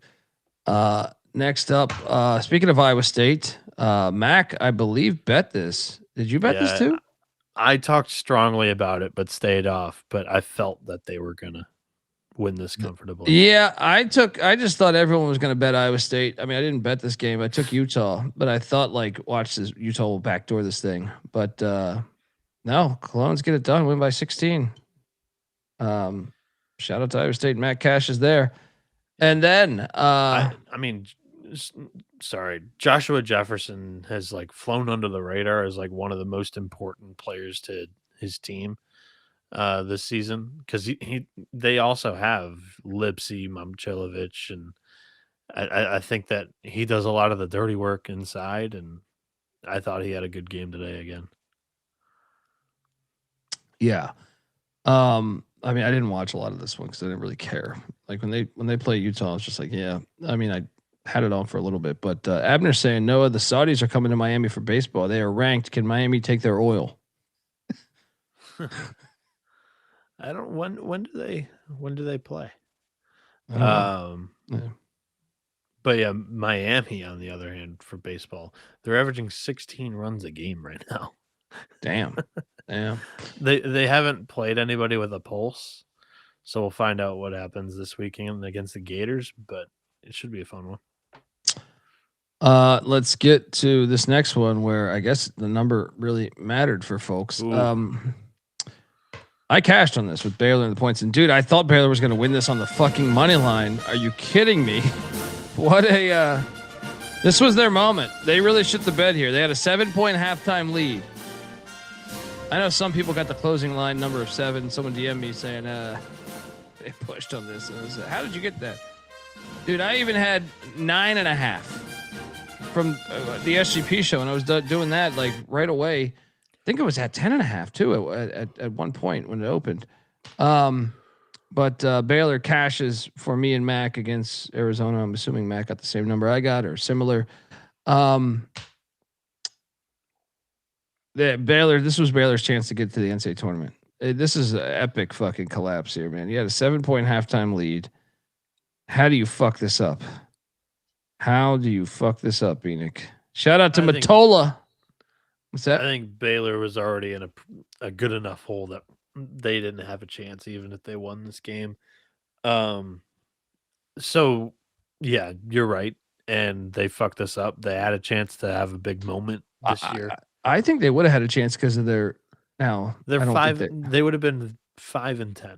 No, but it was their remaining schedule. Like they get UCF and Houston they would have needed still. to So do like, more work. This I win thought there was wasn't, still a like- path. Yeah. But yeah, I think you could flush the toilet on that now. They missed some crucial free throws down the stretch to keep this one within kind of striking distance in the final minutes of it. But I thought actually, so Burries once again, absolute stud. He had that awesome dunk in this one. Bradley had a great game, but I thought that Karchenkov had one of the quietest 8-point nights tonight.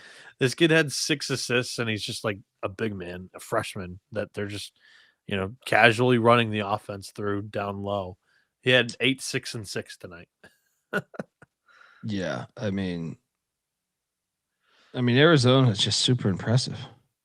It's just unbelievably impressive this year in the regular season. They pass every check that I would have on a checklist of a national champion, and the only one that it's somewhat when there's game pressure on them, can they hit shots like 3-pointers, hit some 2s, and you saw once again today they kind of passed that test too. And no, today was complete adversity. Bradley hit 5 threes. That's not his game. Dude, holy shit. I know this is going to sound ridiculous. This was almost more of a gut check game than Houston. This was almost a more impressive win to me because the fact they were getting drilled. They were getting drilled in this game, and it's like, hey, let's rally the troops and get this done on the road. On the road. Yeah. Very impressive win by the Wildcats there. A nice cover for myself and McIntosh. It's the hands down best resume in college basketball. Yeah. Agreed. Cashed here. This was a double lock. Mac owes me a beer on this one because I talked him into this one. Boise wins by 10, and as Brandon Jacobs said at the top of the show, fuck those Cowboys. Leon Rice and Boise get home, Bieniek. Your thoughts as the Mountain West? I know we should talk about the Mountain West in a minute, but big win for Boise as they are jockeying for position, and they are battling with UNLV and Colorado State for that. I think they're trying to get the 6th seed, so should be interesting down the stretch here. But big win for Leon Rice and the Broncos. Then we had San Jose State, who did not cover against Air Force. San Jose State wins by 6. Garland played today too. There we go. Then we had this one here. Shout out to in that game Adrian Myers, who went for 34. He hit 8 threes. How about this one, dude? Where Nick says he tied a program record with those 8 threes. Damn. Fresno State, dude. I should have trusted my initial gut, even though I didn't bet this game. But Wahlberg and Fresno only lose by 4. But Colorado State, they've won, I think, 6 or 7 in a row now. Yeah. For Manish. Strong. Yeah. It's been a favorable schedule, but there is a big win against San Diego State mixed in there.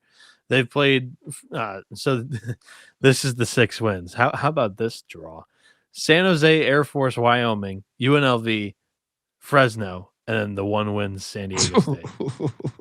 Well, UNLV is actually, it depends what day you get them. That's actually somewhat decent. But yeah, you're getting the but worst conference. It was in Thomas and Mack. Hilarious. I would actually bet them that day. I remember that. And then this one, Bieniek, where I ate a pile of shit. Who'd you take here? I called it right. I just didn't bet it. I was on UCLA. Okay. How about Donovan Dent? Hadn't played great this season. Right? Hasn't played consistently. This is his best stretch of games he's had, and it's come in conference play against strong teams. His last 2 games, 44 points, 22 assists, 0 turnovers. USC and Illinois. That is pretty impressive. And if memory serves me correct, USC was according to CBS Sports' bracketology, Bieniek, the first 4 teams out according to theirs today before these games. Oof. were VCU at 1, Ohio State at 2, USC at 3, and Indiana at 4. Indiana lost. USC lost. So you wonder when they update this thing who will be in there. But that's a bad loss. I mean, it's not a terrible loss, but yeah, yeah, Ohio State and USC are garbage. yeah. Mac, I I'd think much took rather UCLA see and like a battled me. VCU get in at large over those two. Yeah, I think Mac battled me here too. I think Mac cashed on UCLA. Yeah. I think so. I'm not 100%, but I think so. Then this one. Okay, let's get to it. Ooh. Boom! Gave this out on multiple shows here. Plus 575 UCF goes into BYU and wins by 13. And really, they were up by 24 at halftime. And the narrative is going to be like, oh, Richie Saunders out for BYU. Riley Kugel missed the game for UCF too. That's their best player. Dude, UCF had a 36-point lead in this game, Bieniek. Yeah, I sat down for the late night slate of games. I was able to catch the Arizona Baylor game, caught a couple other games, watched this one from the start, and it was like, oh, this is one of the games I get to watch. Great. Yeah, I mean, you get it. Not for me. For me, I was cashing almost $700 on this take. just this game alone. I'm just talking about entertaining. I get it. I get it. You see the 13-point final score, and this was not even close to being a 13-point game. Yeah. It was 30 at halftime, basically, and then they came out of halftime and continued to run it up. And Kevin Young had to call a timeout and basically like ream out the guys. Yeah, no, I mean, to get it to 13 was a little alarming, I'll say. Like, but UCF almost pulled a Vanderbilt. Yeah, from the beginning of the year. And I mean, that because that place, I credit their fans because they did kind of stick around still, which is surprising there. But it should be noted that who got injured tonight? Who was that? Was that Bowl? Yeah, Bull. Yeah, I think got hurt. Yeah. Either way, easy money out there. And look, I still think UCF is a dangerous draw in the fucking tournament, dude. What do they have in their bracketology right now? They're coming into today is dangerous. Yeah. Coming into today, they were the projected 9 seed, and they had them playing NC State, by the way. That'd be a bad draw for NC State, I think. But I mean, who knows? This is all, them throwing some shit together. But yeah, subscribe to the show. Plus 575 money line. I mean, we hit you with the 700 yesterday with New Orleans. It's a free fucking show. Final game of the night. Oh, did we cash again? Yes. Double lock on Nevada for me and McIntyre. I was all over this one, Bieniek. And when I say this one, it's yes, the game, but more so Steve Alford completely fucking over every team in the Mountain West. So he takes down Utah State, and then all of a sudden New Mexico's like, hey, we can win this thing now. Nope. They go to Reno, lose. Here's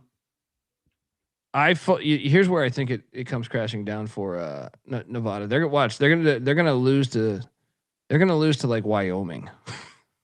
Watch, like this is just classic Alford. I've been on point with this fucking team lately. Think about this. I took San Jose State money line against New Mexico back on February 17th, 3 games ago. Hit on that, right? Then I took Nevada to upset Utah State on the money line. Hit on that. Then I take Nevada tonight. Hit on that. I know fucking Steve Alford, man. And I think Mac would agree with me. I think Mac rode with all those. I'm not sure if he did the San Jose State money line, but I certainly did. The point I'm trying to make though is this race. Obviously, Utah State, San Diego State tomorrow. But who do you think is going to get this thing? Real quick, jumping back, Jamichael Stillwell was the injury there. Brandon Helwig, a guy that I met at a UCF baseball game last year, tweeted out that it was an ankle injury and it didn't look good. Who do I think is going to win it? You said? Yeah. I still think it's probably Utah State, but they got the road game at SDSU, so that's a tough one. Yeah, and Stillwell does average 12 points a game for them, by the way, and 8 boards. So that would be a pretty catastrophic loss. Yeah, to lose Stillwell and Kugel within the last week is tough. Chris Johnson, who was kind of a replacement today, I would say he was more of a sixth man, 3-and-D for UCF, but he had a bigger role because of the Kugel injury. He hit 3 threes in like 9 minutes of game time, so solid. They still have Devin Cambridge on that bench. He's still in college basketball. That's incredible. But that's like even more emphasis on they have so much experience on this roster. Yeah. Nick is saying the Mountain West tournament in 2 weeks, complete toss up. Yep. And the game of the night tomorrow, I think, is but let's get to the game balls, Bieniek, because similar to the one year where there was like 6 or 7 teams that entered the tournament and were like, all of these teams can win. They're all quality. I wouldn't say that there's 6 or 7 tournament teams like there were that year. There's not, but I think there's 6 or 7 capable teams of winning 3 straight games. Yeah, dude. And what was the I want to see what the bracketology had New Mexico. New Mexico was the last 4 in before tonight. So according to CBS Sports bracketology, the last 4 in tonight were Mizzou. This is before the games. New Mexico, TCU, and Cal. So TCU, Mizzou got a win. New Mexico with a loss for whatever that's worth. New Mexico is 47th in WAB, so they would be just out on that metric. Shout out to the Hatman Bets, giving us $100. Had a $2,000 day. I knew we were heating up. Guys in the chat, keep bringing the energy. We will head into March with great momentum. Cheers, and let's get this money. Love you guys. Likewise, appreciate you, brother. Appreciate you. Being at game balls. For me, I will start with the one that gave me the most money, and that was UCF. Okay. I will go. Sorry. No, I was just going to say road win in Provo. Tough place to play. They swept that trip, by the way. They went to Salt Lake. I mean, I know Utah's trash, but still going out there from Orlando and sweeping that trip, injuries or not, is a good thing for the program that was in the AAC 2 years ago. 3 years ago, whatever it was. Yeah. Where are you going? In my opinion, the biggest win of the night, just the most important win, maybe not the biggest. Missouri, home win over Tennessee, kind of another resume building win as they were flirting with whatever position bracketologists project them to be in. So, Tigers. There we go. Second game ball. I'm actually. It sounds stupid. I'm going to give it to Arizona. It was like a gut check game. Like I said, I almost feel like this win was almost more impressive than Houston in a way, because you're down on the road, kind of a sleepy game, and you still figure it out and come back from down a decent number and win. Wildcats, game ball. Shout out to Matola. All right. Well, I'll take this from you then, because I doubted them yesterday. Dayton. They're a dangerous team in that tournament, dude. They're a dangerous team in that tournament. Shout out to the Flyers. All right, my final game ball will be Northwestern going to Indiana and winning outright. What? We called it, but I didn't fucking actually bet it like a moron. But this was more moneyline max call. I said, yeah, I could see this, but yeah. Final game ball, Bieniek. Where are you going? UCF. They walked into. No, that was my first. Oh, sorry. Yeah. Well, then I'll take you to the biggest upset of the night. Let's do Western Michigan over Bowling Green. that one was unbelievable. Shout out to Western on the road, getting that dub. All right, folks. Want to tell you that the college basketball experience is brought to you by Kalshi. Kalshi is a real money prediction market, legal in all 50 states, and Kalshi has you. They have more than just sports. They have everything: politics, entertainment, hell, even the weather. At Kalshi, you could trade anything. New Kalshi customers get $20 when you use the promo code SGPN. That's Kalshi, Kalshi. Kalshi, promo code SGPN. We're also brought to you by Rhythm. Rhythm's been on an absolute heater for college hoops. It's super easy to sign up, run predictions off the house model, or make your own and mess around with those sliders. Looking to go premium? Use the promo code SGP at 25 when you download the Rhythm app for 25% off your first month. Yes, download Rhythm. Promo code SGP at 25. All right, Abner Bieniek is saying Miami, Florida State, 3-game series, February 27th. Subscribe to the college baseball experience. Abner's cracking me up with the Dominican angle. Miami, Florida, not Florida State. It's Florida at Miami this weekend, February 27th. Oh.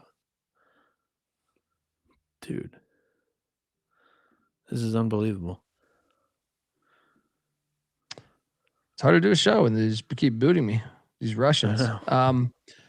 Let's get to this slate because it's a pretty fire. It's a pretty fire slate here. And it starts off with a game we have to bet. A standalone game, Bieniek. Oh boy, 11 a.m. we get basketball. Thank you for that. Now the hard part is picking the winner. It's not in Atlanta, Georgia, by the way. It's in West Point, New York. I fucked up the slide. Makes me wonder if I fucked up a bunch of other locations. Very likely, actually. Army won by 3 on January 21st in Lewisburg. Bucknell's lost 5 in a row. Give me Bucknell with the 2.5. Give me Bucknell with the 2.5 at Army here.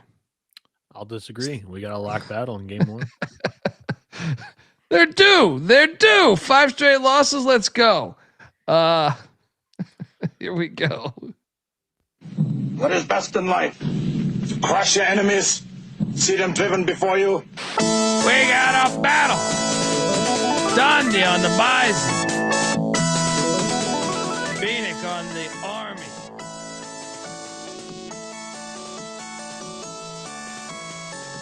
I am just kind of excited that I can just roll out of bed and just have Bucknell Army going on. It'll probably be at halftime, but anyway, this game was pushed off to today. Bieniek, Wake Forest at Ball State College. Did you see the news today? Steve Forbes is back next year. Oh no, I did not see that. Yeah, their athletic director, I guess, doubled down on him, saying he's back next year. So good for Forbes. I mean, tough year. There was some distractions early on before the season even began, so that was tough. Yeah, why not? I've always heard that he's a good guy. So yeah, I met him. He was a great guy to talk to and interviewed him. It was great interview. I think that might help the team though. I'll lay the 4.5 with Wake. It's not a bad angle because BC's dead. Yeah, that one. There's no way they doubled. There's no way they quadrupled down on Earl Grant, right? No. And they've lost. I think it's 8 in a row.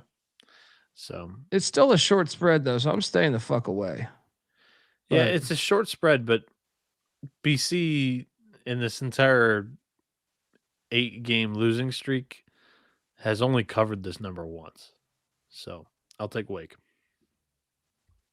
Yeah, I'm taking Wake. I'm just not locking it. Shout out to Mr. Tighten Up, who's giving us $5. He finally paid off his crippling OnlyFans debt. Thank you, buddy. And Abner, cracking me up. All right, next up, we're both on Wake here. The Citadel is taking on Furman. Furman's laying 15.5. In-state battle there. Lay it. Lay it. Is there stakes? Yeah. Let me see this SoCon race right now. Yeah, I like the Paladins here too. I just want to see if are they locked in or so they Furman have no chance at the 1. Yeah, but they want to solidify at least the 4 seed. And if they lose, Samford could steal the 4 seed. How many games are left in the regular season for them? Because I feel like they're always one of the earlier ones. They only have 2 games left. Yeah. So, yeah, I actually kind of they have myself. The tiebreaker over Samford. I'm going to lock this actually. I think they're going to drill them. Lock up Furman laying 15.5. They can't fuck around, you know? They got to win, so. Yeah, they lost this game for the first time. Yeah, let's go. Next up, we have Morgan State, the bitch slapping Bears. I couldn't find a line on this. This is actually a huge game in the MEAC. Can you find a number on this? Because Morgan State's heading to Orangeburg, South Carolina to take on South Carolina State, and Morgan State is playing for the 1 seed in the MEAC. Look, South Carolina State's only 2.5 games back out of first. They have 4 games left. So both these teams still very much alive, but Morgan State more so is a half game out of first, where Howard is in first place. Gigantic game there. Do you see the number? I couldn't find the number before the show. Bulldogs -1.5. Hilarious. The one or the team tied for first just about. I'm on the Bulldogs. I think they're going to beat Morgan State. Yeah, I'll take SC State here too. I'm going to lock this, dude. They're going to win. They're going to win. Give me South Carolina State -1. One out there says 357. Shout out to 357. Shout out to Jerry Davis. Say 1.5. I'm going to take the 1 though. Are you on the dogs? Yeah, I'll take the Bulldogs. Yeah. Next up, we have Oakland. What is this number, Bieniek? Heading to Indianapolis, taking on they're IUPUI. not playing well lately, so they've lost 4 of the last 5. That was so late. I think IUPUI is terrible. And they got drilled by IU Indy the one time they played them. That's a good point. No bet. Give me Oakland. Not playing well lately, and they lost by 18 the first time they played. So yeah, I'll take the Grizz, but I'll pass. Shout out to Jerry Davis, who's battling me with the bitch slapping Morgan State Bears. Yeah, this line's weird. Georgia is at Vanderbilt. This line has come down a point since I did this slide. Vandy's laying 8.5.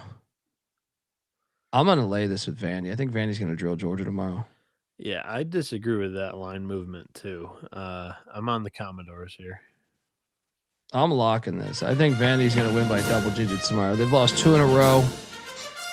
Georgia's won 2 in a row. It's a good spot for these doors. They're getting healthier.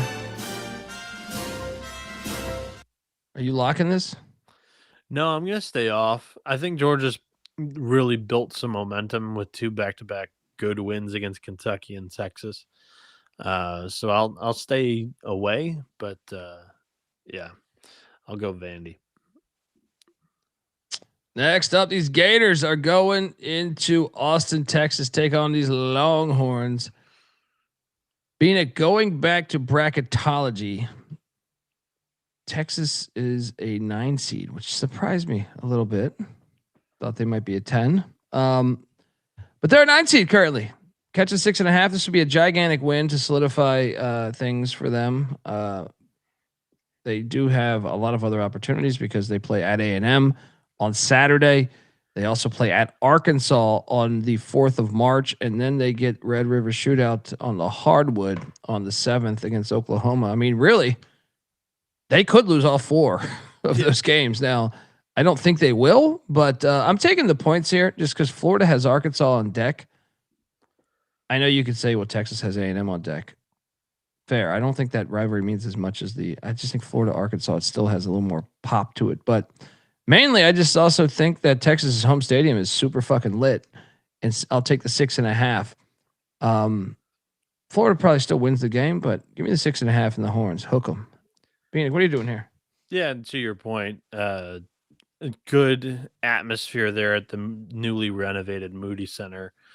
And with the defending national champions coming into town, that's one that's probably been circled by the fan base that they wanted to go to. So that's going to be a good atmosphere. Cocktail Napkins got Florida -8.5. I think your look ahead spot is valid, but I don't think they're especially with the Boogie Flan shit too. Yeah. I don't think that like they're looking past Texas though. I still think that this is a pretty entertaining and intriguing matchup because it's Texas. I'm on the Gators. I don't feel great about it. I've definitely felt better about some other spots. So Florida's my pick here. Yeah, I'm not locking this red, so I'm not that crazy, but I'm taking Texas. Don't He's feel choosing Texas. Yeah, I can yeah. tell. Next up, Mercer is at Western Carolina. So going back to the SoCon race here, Mercer is currently the 2 seed, but they're tied with Wofford. Why is this line so short, Bieniek? I'm on Western. Yeah, I can't tell you the reason here. I'm on Western. Western's going to beat them. Yeah, you want to know the napkin number here? What's that? 8.5. Yeah, I'm all over Western. I'll actually lock Western. This is a win for Western Carolina tomorrow. Shout out to Weehawk, the great Weehawk. Lock up these cats. Yeah, this one just really smells. Western Carolina's won 4 in a row. Citadel, Chattanooga, Greensboro, all good wins. And then they also beat VMI in that mix. But I'll go Cats. Yeah, well, don't forget Western swept the 1 seed, East Tennessee State. They're a strange team, dude. Yeah, Tim Kraft's a good coach. He's the reason why Gardner Webb's absolute dog shit right now. He left. Yeah.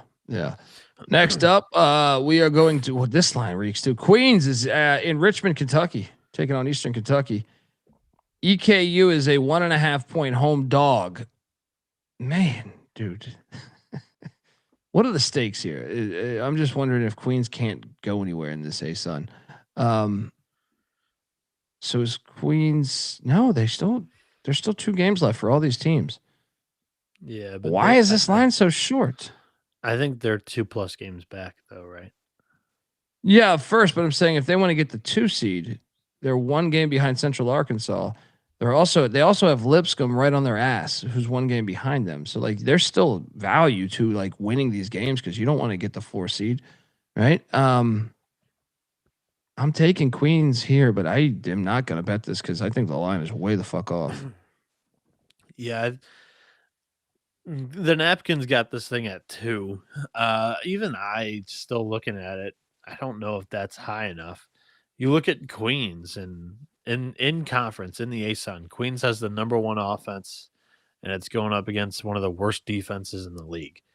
This shit should be like 4.5, dude. Yeah, I just struggle to see them not, winning by a possession or 2 here. So I'm on Queens, but the line's kind of keeping me off of it. That's for sure. Yeah. Agreed. Next up, we have Detroit. Bob Morris. This is a fantastic game here in the Horizon League. Both teams playing very well down the Yeah. stretch. This is a great game here. So currently Wright State's in first place with a 2-game lead, but Detroit is 2 games back. And same with Bobby Moe. This is a fire game here. Bobby Moe laying 8.5, man. That seems a bit steep, but they have been very, very impressive. Detroit on the road this season is 6-8. They've won 4 straight. Meanwhile, Bobby Morris 11-3 at home, won 5 straight. Bobby Morris did win by 8 the first matchup on January 2nd in Detroit there. I'm still taking the points. No bet. What are you doing here? I'm locking the Colonials here.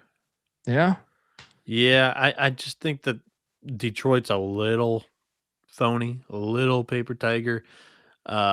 They've had a really good run here. Don't get me wrong, but yeah, I'm fading Detroit, so I'll take the Colonials here. Bieniek locking up the Colonials in Moon Township against the Titans, the hospital. Jerry Davis thinks we should bet Detroit. Yeah, they got a pretty healthy card. If it goes up a point, Jerry, how about that? If it gets to 9.5, I will join. But right now I'm gonna stay away because I got some other shit I got going on here, including perhaps right here. Wright State is laying 2.5 at IPFW. Bieniek, another good Horizon League game because IPFW, the Mastodons, they're only 3 games out of first here. Wright State's in first. But Wright State, they were looking so good earlier in the year. I've had a couple issues with them lately. They're only laying 2.5.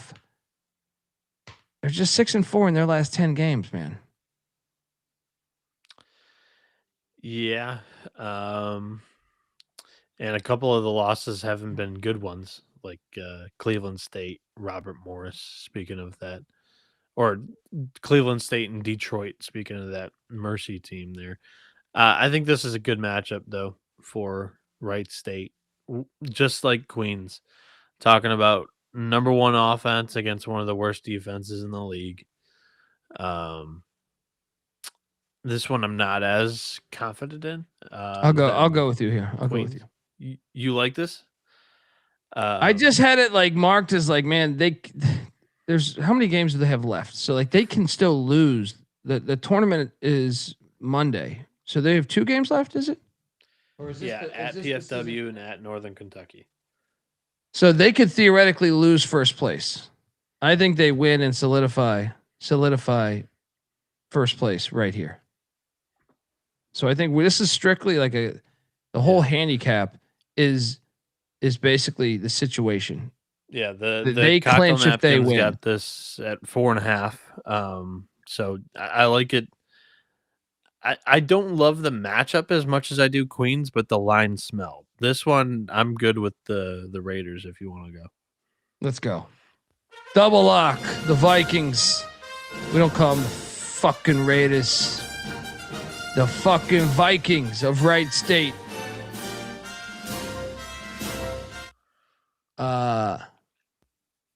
Next up, we got another fun matchup, man. It sucks. I'm hitting the ECU baseball game tomorrow. So that's an earlier, I'll be back by the second half of this one. But Wofford, ETSU. So we know ETSU has pretty much clinched the SoCon, right? They only have 2 games left, I believe. So they've clinched the 1 seed. This is why this is relevant here. Is I am going to lock up Wofford plus 8.5 because Wofford is playing for the fucking 2 seed here. They are the same record as Mercer. If Wofford loses these next 2 games, they could potentially end up all the way back at like the 5 seed. I think they fight to stay in this game. Give me the 8.5 and the Terriers of Wofford. Lock.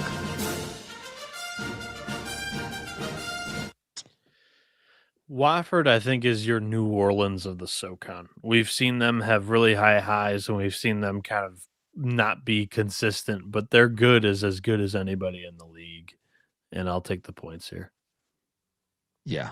And if you're ETSU, what do you even do here? Do you play I'm saying like, do you limit the minutes? What do? You don't want to get anybody injured, right?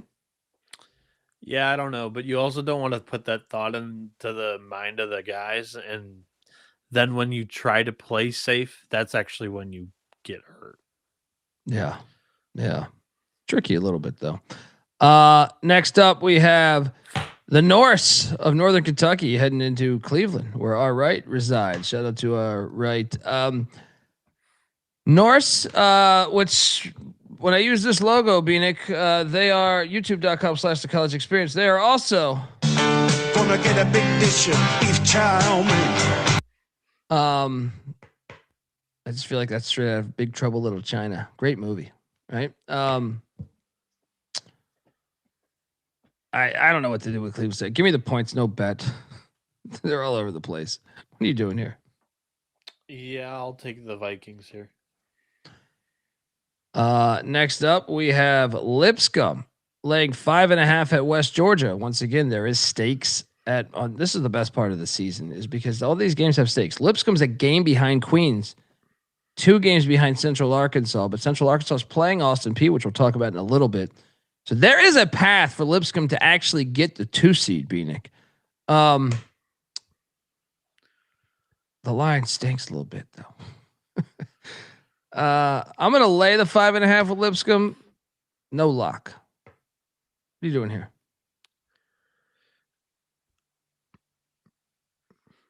I'll take Lipscomb.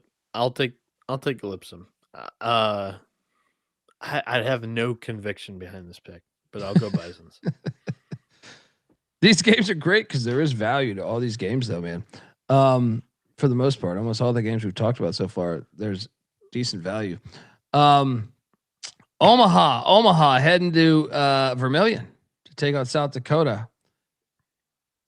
Omaha's laying 1.5 at the Coyotes. I will take the Coyotes here, man. I think the Coyotes at home have been. This is nationally televised, by the way. CBS Sports Network getting this one. What is the stakes here in the Summit as we have so South Dakota is 2 games behind Omaha.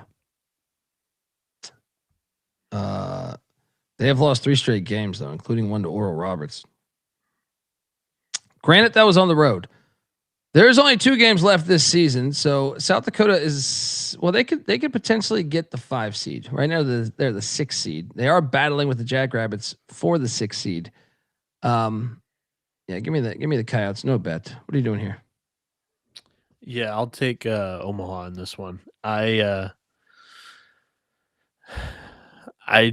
not betting this because I respect South Dakota and Vermilion, but I'll go Mavericks. All right, folks, want to tell you that the college basketball experience is brought to you by Underdog Fantasy. Yes, Underdog has you covered for pickup for almost every single sport. Look, Underdog has just increased their payouts too. 2-pick entries are now paying out 3.5 times, and 3-pick entries at 6.5 times. Get on over there. Underdog's got a brand new offer too. For new customers, play $5, get $75 in bonus funds when you sign up with our promo code. That is TCESGPN. So do that and let it ride. We're also brought to you by Novig. Yes, Novig is America's #1 sports prediction market. With Novig, you know you're getting the best prices. Download the Novig app. Get $50 when you spend $5 if you use our promo code. That is SGPN. So get in on the action with Novig. Promo code SGPN. All right, and folks, remember March 18th, Wednesday, I believe that is. Wednesday.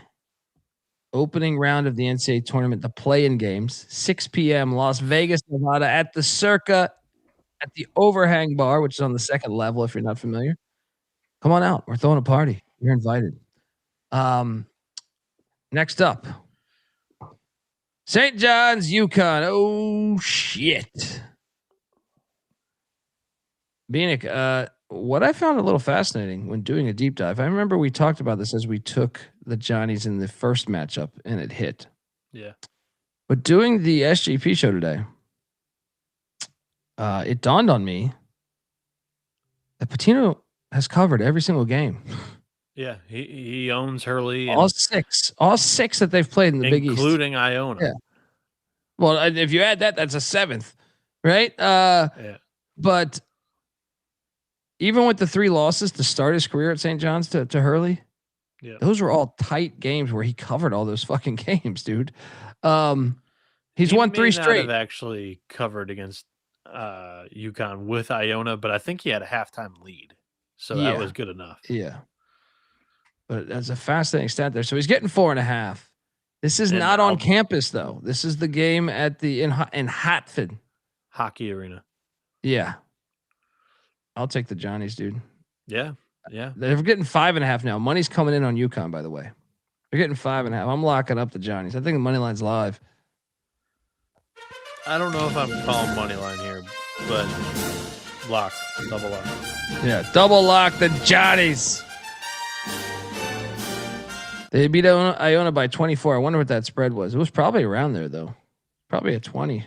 Right? I think the Johnnies are playing their best ball of the year. I think they've kind of figured out that they like their 3-man rotation up front, and they're able to run the offense through like a Dylan Mitchell and a Zuby edge 4, but also Dylan Darling's stepped up a little bit lately and hit some big shots. So I think St. John's is playing really good. Pitino's got a very good track record against Hurley. Lock up St. John's. Yeah. I think money line's live too. I'm taking that. What is that money line right now? I'm trying to look that up right now. It is plus 180 for the Johnnies on the money line. I know you're not loving that, but I'm going to take a shot on that. Can't wait to watch this game. This will be right back. I'll be right back in time for this one. Butler is at Villanova, Bieniek, and I got another lock here. Butler, since Thad Matta said he's retiring, they're 2-0. Give me the 9.5 and these dogs against Nova. I know Nova's coming back from the UConn loss, and they'll probably look good. This is on campus, not at the Sixers arena, but still think 9.5 is too much. Give me these Butler Bulldogs. What are you doing here? I'm on the Wildcats here. No bet. Alrighty. Next up, another lock of mine. They're all in this section here. This is just too many. It's just too many. Maryland's playing better basketball right now, man. Maryland just cashed as on the money line for us at Minnesota, and then this against Washington. They covered it at Northwestern, only losing by 4, I think it was, or 5. They beat Iowa at home. We were on that as a money line dog. They've actually, like, the only blemish was at Rutgers. I'm all over this. Lock up the 17. This is Nebraska wins by 10. Too many fucking points here. Senior football saying Maryland money line at plus 1,500. I'm not going to go there, but I do think Maryland can definitely stay within this number. Bieniek, what are you doing here? Yeah, I'll double lock this with you. A lot of what you said I think is pretty accurate, and then I'll add in the aspect of they're heading to LA for the weekend. So yeah. Wait, you say you're locking it? Yeah, let's double lock this. Yeah. Double lock the Terp. Shout out to Flippity Floppity Flo. He lives in Vegas, got a job as a bartender on the Strip at an establishment that employs scantily clad women. Going to talk to the head honcho today about a few March Madness events. There you go. Shout out to Flippity Floppity. Well, dude, I'm a happily married man, but you know, I can tell you this. Come out to the party. You're invited, and we'll talk. I mean, to go grab drinks elsewhere, that can happen. That can happen. But Bieniek, take advantage. Next up, how about the Moneyline Mac fellow who's at the rave right now? Oh yeah, he is at a rave right now. Definitely. He has not been heard from tonight, but Bieniek, he'll fit in at that establishment. Oh yeah, he'll destroy that establishment, right? In a good way. Look, this is a big game in the AAC. The reason why this one matters, Bieniek, is because Charlotte. There's 4 games left for everybody in the AAC. You look at the standings. Charlotte's 3 games back of first. Now maybe they don't get first, even though they do play South Florida, so they play the direct. They actually play South Florida, but they could get themselves up to a 2 seed for sure. And North Texas is 4.5 games out. So yeah, they're playing for seeding, but what the hell is this line? I'm all over Charlotte. Going all the way across country. They're my pick too. The napkin likes North Texas. It's got them right on that 1.5 number, but I'll take the home team in one of their better years in a while, competing for a solid seed and a bye in the American tournament. So lock, right? No, I'm locking this. No, I'm all over this. Fun. Give me the clit here. Let's go. By the way, you can get 18.5 on Maryland at Hard Rock, says the Hatman Bets. I will be jumping over there right after this. Shout out to Cliff Lloyd. Great show. Love you guys. I'm out here bagging dumpsters early in the morning. Shout out to you, brother. Appreciate you listening, man. Next up, we have Davidson at Duquesne. Duquesne laying 2.5. I struggle with this one, man. I'm going to lay it with Duquesne, but no bet. I agree with you. I'll take the Dukes. Yeah. Obviously the A10 seeding, they can improve it a lot. Duquesne could actually end up getting, you get a win here and the right teams lose. They could actually end up getting like the 4 seed, dude. Speaking of the A10, George Mason is at St. Joe's. St. Joe's is catching. Oh no, this is flipped. This is cross 0. I see St. Joe's laying 1.5 now. Yeah. Mason's I actually not think, playing good ball. dude, I don't trust them on the road. I think St. Joe's is the play. I'll lay it with the Hawks. I like Mason in Fairfax, but not on the road. They're too iffy for me. Yeah, actually, looking at the cocktail napkin now too. So Mason's 1-4 in their last 5, and they are a 7.5 point dog on the napkin. I mean, I don't want to bet this because St. Joe's is all over the fucking place, but At home, they do have 2 conference losses. One of them's Fordham, so I'll stay away. But yeah. Joe's the pick. Agreed. Let's go to the Patriot League where Colgate is hosting Lafayette. Colgate has a 2-game lead. This is the last game of the season, right? Regular season? Yeah. No, they have 2. Yeah, Colgate finishes with Navy, but it doesn't matter. Did Colgate sweep American? It matters for that because check this out. If Colgate They split. Interesting. I'll lay it with Colgate, no bet.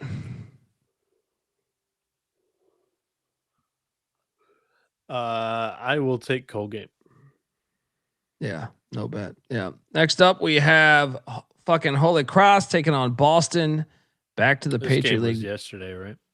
Or we picked this game yesterday. And it got moved to today. Yeah, I'll take Holy Cross again, but I didn't love it yesterday. Yeah, I don't love it either. Give me the Crusaders, but no bet.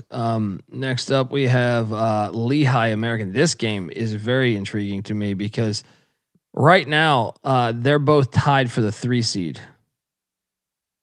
The loser, if Boston beats Holy Cross, which once again they're pretty strong favorites, would then be tied with Boston. So you could potentially go all the way back to the 5 seed here, or potentially the 6 seed.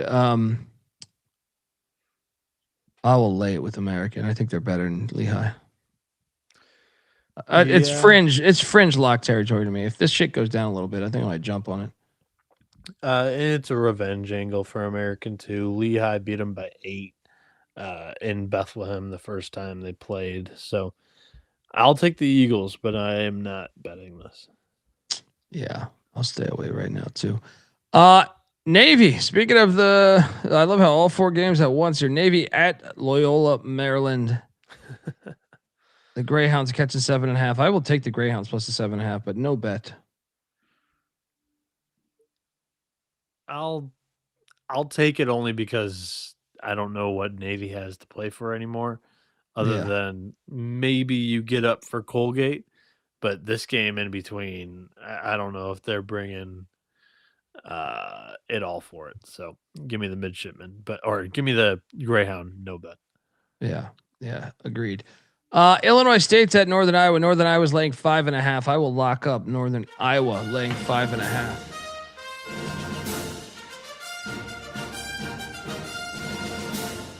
What are you doing here? Yeah, I think this line's kind of telling in itself too. With Illinois State not playing sharp lately, and Bradley's on deck. Bradley's on deck.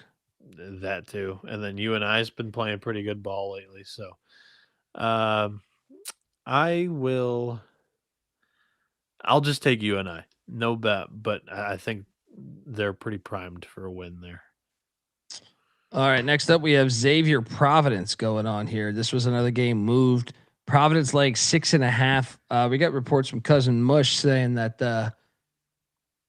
this could potentially get moved again. The amount of snow that they got hit with, but also, not sure how lit this crowd will be because Providence normally has a lot of fans travel in for this. Give me Xavier in the points. And have you heard the rumors that Patino? I think I told you these, right? Yeah, but I thought I saw someone like officially reporting this. It was probably Twitter horse shit. It was Goodman. Yeah. Okay. I heard it from Goodman. So yeah. I wouldn't be surprised if it's been reported. Quotation marks there. I'm on Xavier, and I'm tempted to lock this. With no energy in the building, this number's off. You're telling me this is going to be there, and like no one's going to commute to this? I'm gonna go in actually. Give me Xavier plus 6.5.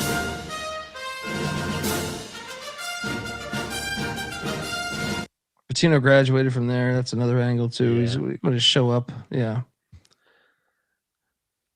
I'm gonna take the Friars. I like the Friars roster a lot better than Xavier's.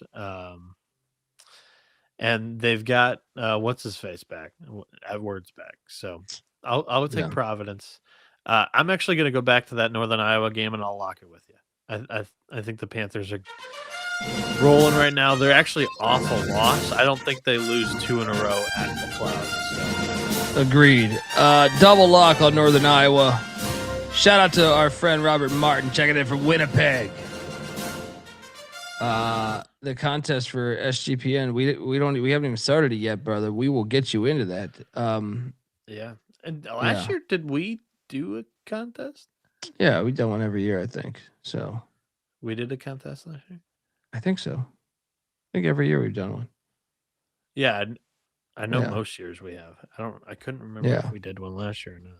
I'd be pretty shocked if we don't do one. So Phoenix on Providence. I'm locking up Xavier. Next up we have Tulsa at Tulane. Tulsa's laying 5.5 against L. Ron Hunt. This is a gigantic game in the AAC, Bieniek. Tulsa is right now the 2 seed, tied with Wichita. And don't look now, but Tulane's only 3 games back, and Tulane plays the teams ahead of them. Ooh. Tulane is in a decent spot here if they can win these games. I like L. Ron Hunter, Battlefield Earth as a dog. Give me Tulane. They've won 4 in a row, 5 of the last 6 against some good competition, some kind of middling competition. But they host Tulsa. Oh, you got had. What in the world? Last thing I heard was they host Tulsa. Yeah. This is, I think, the best team they've played in that stretch. So. I already went in on this earlier today, but yeah, I'm locking up the green wave here. Yeah, the cocktail napkin likes it. So what the hell? I'll follow you. I liked this Tulsa roster or Tulane roster a lot. They've burned me a couple times, so that's why I have cold feet all the time with Tulane right now. So I'll take the green wave though. Double lock on the green wave, getting 5.5. I don't think it's a crazy money line sprinkle either. No, not at all. Cocktail napkins got it a mole. He's 1.5 point dog. So green wave, good money line dog there. Let's go. Next up, we have Evansville at Belmont. Belmont like 20.5. Give me the points. No bet. Actually, what the fuck is this line? Belmont's clinched this thing. I'm gonna lock up. What? Belmont has Evansville clinched. Done on the road though. Have they gotten smoked most of the time this year on the road? Probably, but this is too much. Because the cocktail napkins got it pretty outrageous here too. Hold on. Evansville is, how are they 6-22? I feel like they passed the eye test more than 6-22. They have 1 road win covering. Hold on, I'll see what their ATS record on the road is. Dude, they lost at, well, they did get destroyed at Southern Illinois, but still only 13-point loss at Murray State. 7-point loss at Valpo. Just got to look at the spread record. I'm fucking going in, but here. What is Belmont? They're not playing for anything. No, I agree. I'm in. Sign me up for a lock on Evansville plus 20.5. Evansville 7-5 as a road team against spread. Let's go. All right, you going in? No, I'll pick it though. All right, next up we jump to Pitt at Stanford. This is terrible for humanity. Fantastic. I'll lay it with 7.5 in Stanford. No bet. What are you doing here? Over under 250 people in the stands. I wouldn't. You could give me free tickets, and if I lived in Palo Alto, I still wouldn't go. I'm serious. Like, I'd rather do something else with my time. Yeah. Give me Kyle Smith over Capel. Yeah. Then we have Georgia Southern catching 5.5 in Harrisonburg against James Madison. I guess is Jamie's playing for seeding, right? Yeah. So earlier in the show, we talked about like strength of schedule and all that, and JMU's actually played one of the toughest strength of schedule in the Sun Belt, and they're rolling right now. They won 5 in a row, 7 of the last 9. They have the biggest. That's the biggest streak remaining in the Sun Belt. That's the longest win streak. So I'll lay it with the Dukes there. I'll lock it. They're playing good ball, and Georgia Southern's not. Georgia Southern is 3 and 9 in their last 12. Fuck it, let's go. Double lock on the Dukes, laying 5.5. Georgia Southern also with Marshall on deck. Yeah, who's in first? Yeah. Next up, Youngstown State's at Milwaukee. Youngstown State's laying 1.5. Give me Milwaukee, no bet. Why do I feel like this line is baiting you? What are you doing here? I will take the Penguins. Next up, we have this one is interesting, dude. South Florida is laying 10.5 at Rice. Rice gave them all they could handle the first matchup, Bieniek. Rice was winning. That's like true. 34 of them. Like I remember watching it, right? Yeah. South Florida red hot looking. Even if they won this, they wouldn't clinch, but it'd be a step closer to clinching.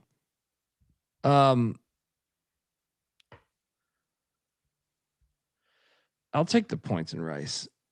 There's gonna be like 6 people at this game. Wait, they did not play each other yet this year. Did they not? What am I thinking of then? Is it Charlotte maybe I'm thinking of? Tulsa's been in the fight against a lot of teams. They were in the fight against Memphis. No. South Florida, you mean South Florida. Oh, you mean Rice. Yeah. Okay. What am I thinking of then? Maybe that's it. Maybe I'm thinking of Tulsa. Well, that's what I'm saying. They've been in the fight against Memphis, against Charlotte, against Tulsa, against Temple. They just haven't been able to pull any of these out. UAB. You can get 11.5 at Hard Rock right now. I'm fucking going in. Lock up Rice plus the points. It's just a sleepy look ahead spot. You know what I mean? Like you got a big game on deck. I'm with you, Jerry Davis. Give me these Owls. Bieniek, what are you doing here? I'll take Rice. Next up, you want to get rich? Ooh, what a dumpster fire game. ECU is still alive, buddy, to get to this tournament. All right? To get to the tournament. They're laying 4.5 in San Antonio. We are going in. All right? And when Rice loses to UTSA, what is it again in the American? They take the top 10, right? It's the bottom 2 get kicked out, right? Remember, I didn't know they eliminated teams to begin with because I thought Temple made a run as the 12 seed 2 years ago. Yeah, maybe it's a new thing. I don't remember, but because I've heard the ECU announcers bring it up. It may be like they expanded the league. I think it was 2 years ago or whatever, so they may have changed the format. I'll lock up ECU.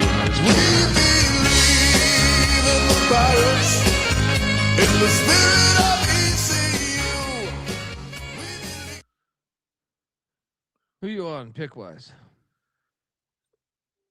I'll take East Carolina. I think UTSA has run its course. Line does stink a little bit, but yeah. Next up, Indiana State's at Southern Illinois.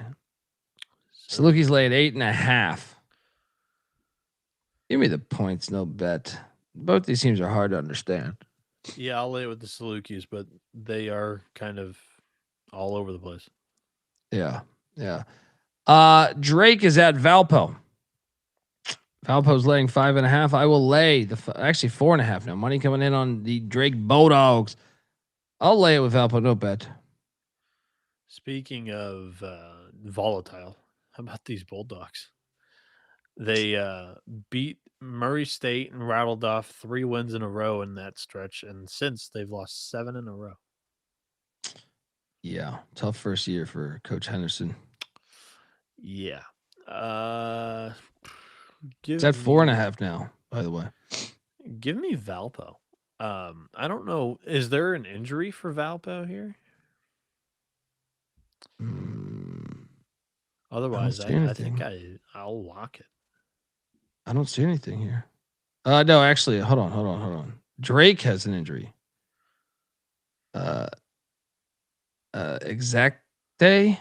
Yeah, he's been out for a while. Yeah. He's a game time decision. He's been out all of conference play, basically.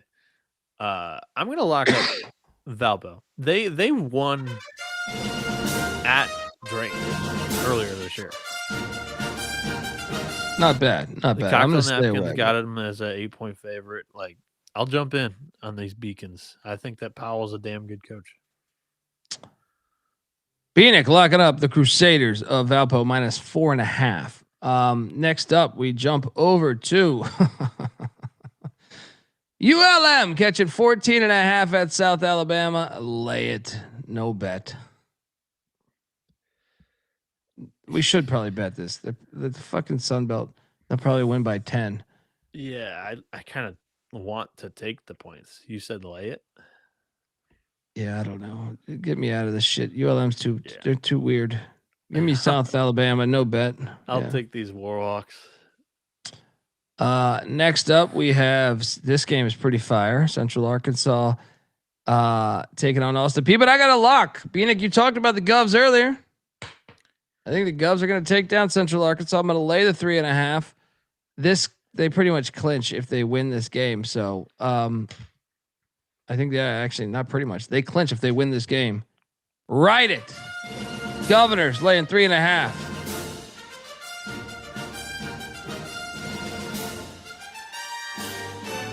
Bieniek, what are you doing here?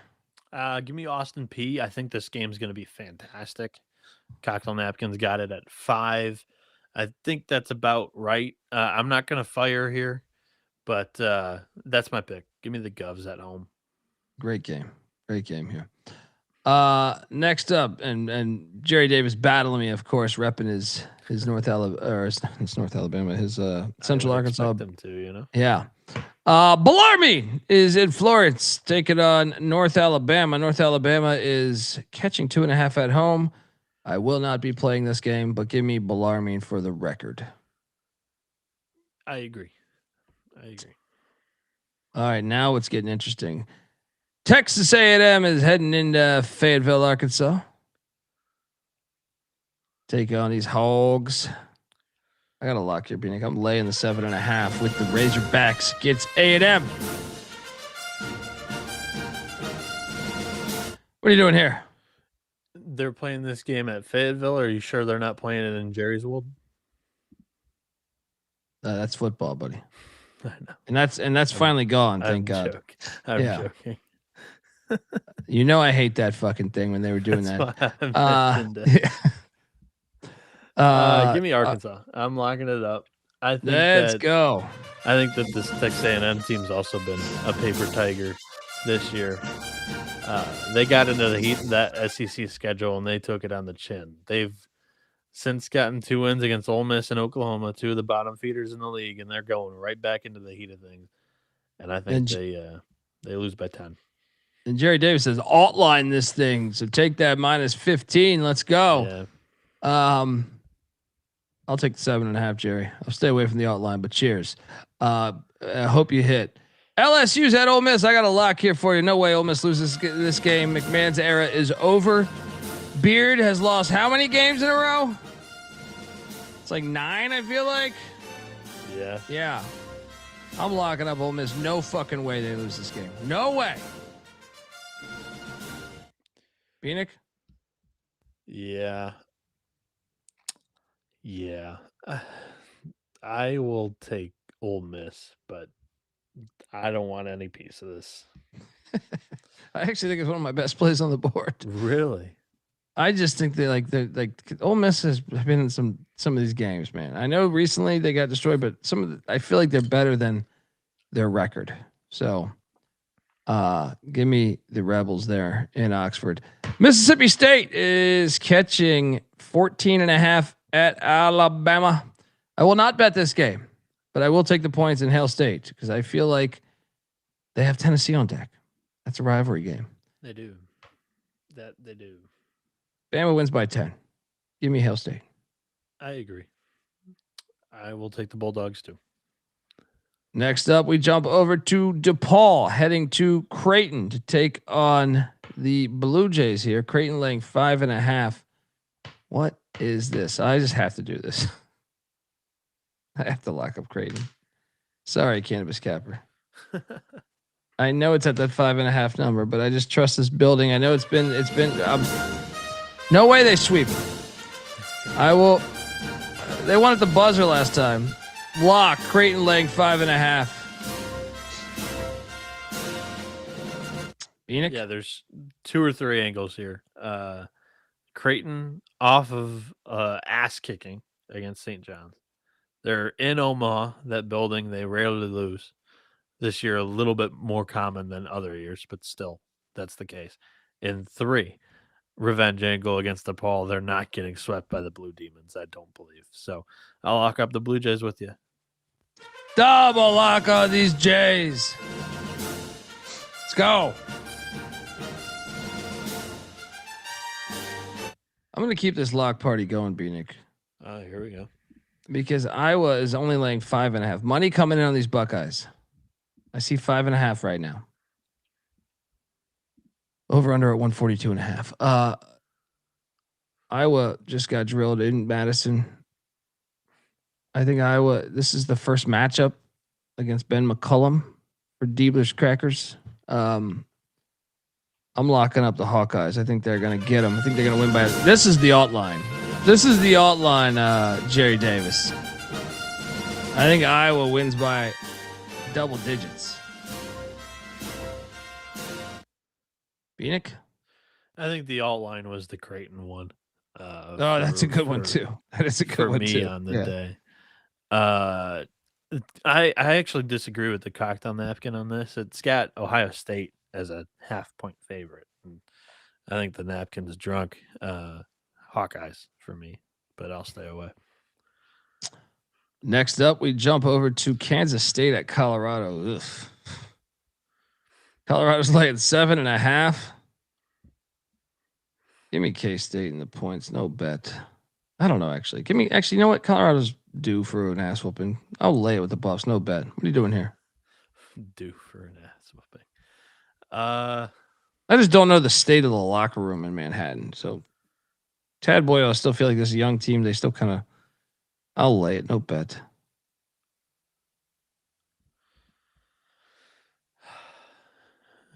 Oh, man. Tough travel trip. Now they're playing at elevation. I think I agree with you on the Buffaloes, but I'm not going to fire on this. Yeah, no way. No fucking way would I fire on this. Next up, we have Seattle at Pepperdine. Seattle's like 5.5. Yeah. So Seattle is currently all the way back right now at the 8 seed. These games really matter because of this fucking bracket. Yeah, and they don't include everybody in it. Yeah, I'm laying it with Seattle here. They're trying to get that 6 seed. Maybe even shit. How many games are left? 2? I think they have 2. That would make sense because they start the week early. Yeah, I'll lay it with Seattle. I kind of could be talking to a bet here. Just don't like that 5.5, but Pepperdine is ass. I'll take the Red Hawks here too. I'm not gonna bet this. Yeah. This team, they've kind of let me down a little bit this year. Next up, we have Portland, the team that won as a 25.5 point dog, I believe, the first matchup against Gonzaga. Right back to it. Look, if you're the Zags, you've clinched. Yep. Huff's not going to play. Nope. Give me the fucking points in Portland. I'm going to lock this. Well, you forgot the other thing, too. What's that? St. Mary's is next. On deck, yeah. Dude, Zags win by 20. Getting 26.5. Come on. Yeah. Gonzaga by 16. Yeah. I'll lock this with you. Double lock on these pilots. I want this pilot. It's a matter of national security. Yes, Robert Martin. Let's go. Portland's going to be playing with confidence. Now, Gonzaga, sure, they're going to want to come out and, rev it up and get a little bit of payback. But at the same time, I think that Mark Few calls off the dogs because he wants the guys healthy for the next game and moving forward into March. They can't afford any more injuries. Yeah. Let's go. Next up, we have UNLV at Grand Canyon. Speaking of revenge,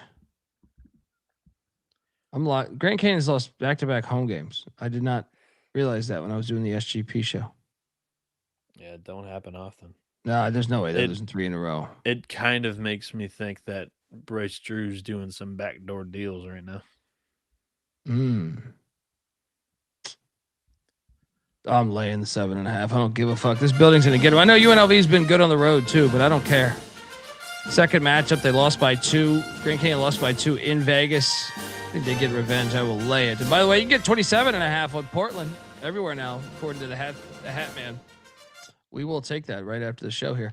Bieniek? I will take the running Rebs. All righty. Next up, we have this is the biggest game in Cal basketball in the past decade. Is it actually? I do. I think so. Wow. Because SMU, according to the bracketology over at CBS, it has Cal as the last team in the field right now. You know who's inside that field though? SMU. This has to be the biggest game of the past decade. I looked at their seasons. They haven't had a winning season in 9 years. Yeah. The last guy to take Cal to the tournament was Quanzo Martin. Hilarious. I'll lock up the Golden Bears. They need this. This place got to be lit for this. Got to be lit for this. Bieniek? Yeah, I'll trust your judgment on this one. I'll tell you here. I'll lock it up with you. I just expect, first off, I think Cal has much better fans than Stanford, and sometimes they get lumped into that. Too. And I think they'll be ready for this one. I think they'll be ready. And SMU, what an infield, tell me his own words. We're the young, like I love my team's athleticism, but we're the youngest. He's the youngest team he's coached. I think he said since Gulf Coast. So young team on the road, far away, foreign place. Let's go. Bears. Double lock.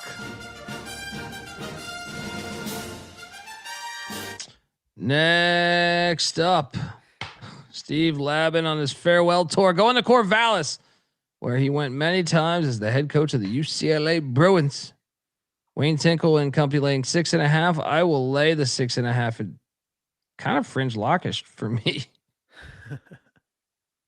Fuck it, I'm in. Give me the Beavs laying 6.5.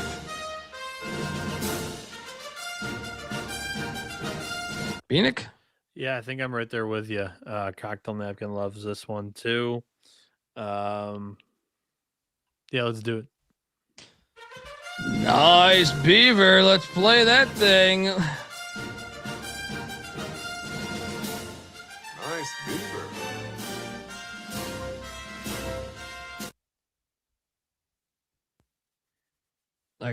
This one's interesting too. Wisconsin laying now 5.5. I'm seeing at Oregon. Oregon's kind of been a little darling of me and Max for the past week or two. Hit on the money line at USC. Fuck it. Give me an Oregon parlay here. I'll take the 5.5 in the Ducks. Civil War parlay. Yes. Bieniek? Yeah, I'll take Wisconsin. I'm not looking forward to, walking in that and betting it with that travel spot. You might not be on the wrong side here with Oregon, but I'll take the Badgers. They played well on the road. Yeah. Next up, we have Santa. This game is fantastic. Santa Clara at St. Mary's. St. Mary's laying 5.5. I'm going to lay the 5.5. This is a gigantic game because of the stakes. This is the biggest game of the night, I think. I mean, this or the next one, or I'm sorry, not the next one. The one that we end the show with in two games here. Yeah. I'm on the Gales laying the 5.5. The thing is, I don't know if I want to. I'm probably going to bet this just because it's the best game. So lock it up. Give me the Gales minus 5.5. Free throws at the end get us home. Bieniek? Yeah, they're playing for that 2 seed because this is the whole ladder bracket. And for quite a few years recently, Santa Clara has been the 3 or 4 seed and had to have played 1 or 2 games to get even into the game against St. Mary's in the conference tournament. This year, Santa Clara already owns a win over St. Mary's. So I don't think that St. Mary's has the same kind of argument for fading them because they have Gonzaga next. I think St. Mary's very much knows that this is going to be a challenge in front of them. And if that's the case, if they do get upset, should be pretty interesting if St. Mary's then off a loss bites Gonzaga, and Gonzaga could possibly be a 3 seed. That would be interesting. But that would be wild. Yeah, it's on 4.5 on FanDuel, says Hatman. I would jump on that. I will lock up the 4.5 in St. Mary's. Actually, you know what? I think I'm making up bullshit. Gonzaga would only have 2 losses. St. Mary's would have 3, or Santa Clara would have 3. Yeah, I thought Gonzaga clinched. Yeah. Okay. Yeah. No, I'm making up bullshit. I'm tired. I will go St. Mary's in this one just because I can trust them in the big spot in the big game to get it done at the Moraga. We've seen this story, song and dance before. Give me the Gales. Lock? I can't get there. I think it'll be a good game. Alrighty, I'm locking up the Gales minus 4.5. Next up, we have Wazoo laying 1.5 at LMU. Nope. Give me LMU to take down Wazoo, but no bet. I will agree with you. Final game on the slate, and it is a big ass fucking game. Utah State heading to San Diego to the Viejas Center, where San Diego State's dropped 2 in a row. They're laying 1.5. They almost beat Utah State in Logan. What was it? 2 weeks ago? Yeah. Revenge. I will lock up the Aztecs laying 1.5. Bieniek? This is the series that, these 2 teams I wouldn't even say, can't even say 2 teams. It's just now at this point, it's Dutcher's staff hates Utah State, and they already taken the loss to them earlier this year. They've lost 3 in a row to the Aggies. Going into Viejas Center, I think that San Diego State, which is lost 2 in a row, lost their last home game. This is an Aztec spot. I'm not betting it, but I'll take SDSU here. Dude, I'm locking up San Diego State. Lay the 1.5. How about this late night slate, by the way? Oh, it's fantastic. The entire day is spitting. Yeah. Entire day's fire, but like starting at 9:00 Eastern, you get, even Ohio State, Iowa is appealing. Texas A&M, Arkansas is a rivalry. St. John's, UConn's at 7. Yeah, and then that takes you into the late night, though. Late night, you get UNLV at Grand Canyon, SMU at Cal's biggest game in 10 years. Wisconsin, Oregon, it's a regional nonsense, but Santa Clara, St. Mary's, and Utah State, San Diego State to end the night. Unfucking believable. Yeah. Bieniek, our top plays. I will start off with. Let's go, man. There's a lot that I like on the card tonight. Let's go with lock me up Arkansas laying the 7.5 against A&M. I will also lock up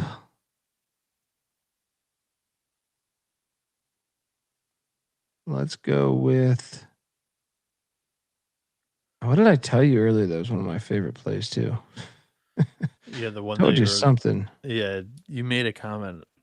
Yeah. I made a comment about your pick, and you were like, I actually think it's one of my favorite plays. It's the problem on a big ass board with over 50 games. I